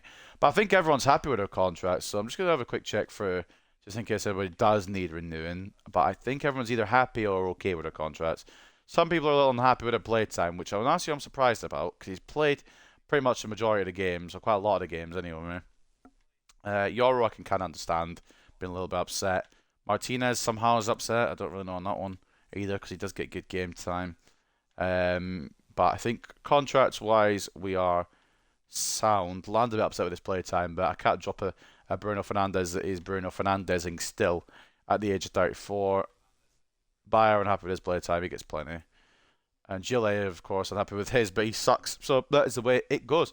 So that is where we're going to end it for today, ladies and gentlemen. I hope you guys have enjoyed. I hope your rebuild goes well, Harry, and I hope you get success with West Ham. But I'm going to leave it there for today. Quick, little go over of the results. So we opened today with a 3-1 win over Nottingham Forest. We then had some decent results with England in the international friendlies. A 3-2 win over Burnley, a 4-1 win over Apoel, a 3-0 win over Brighton, who I thought were going to be the most difficult test, and then a very, very late save from Arsenal, where we win 3-1 when we could have been 2-2 just moments before. So it's been a great episode once again. The winning streak continues. We have not lost all season. That international friendly, I can't believe we won 9-0 in the opening day. That international friendly doesn't count because we didn't manage them then. But as manager of Man United, we ain't lost. So, we love to see that. And the next episode is going to be a doozy. 3 teams I'm very terrified of, and 2 teams we should be able to get past. Actually, 4 teams I'm very terrified of, and 1 team we should be able to get past. But I hope you guys have enjoyed. I don't know when we'll be back, but I hope you guys have enjoyed this one. Take care and enjoy the rest of your days. And peace.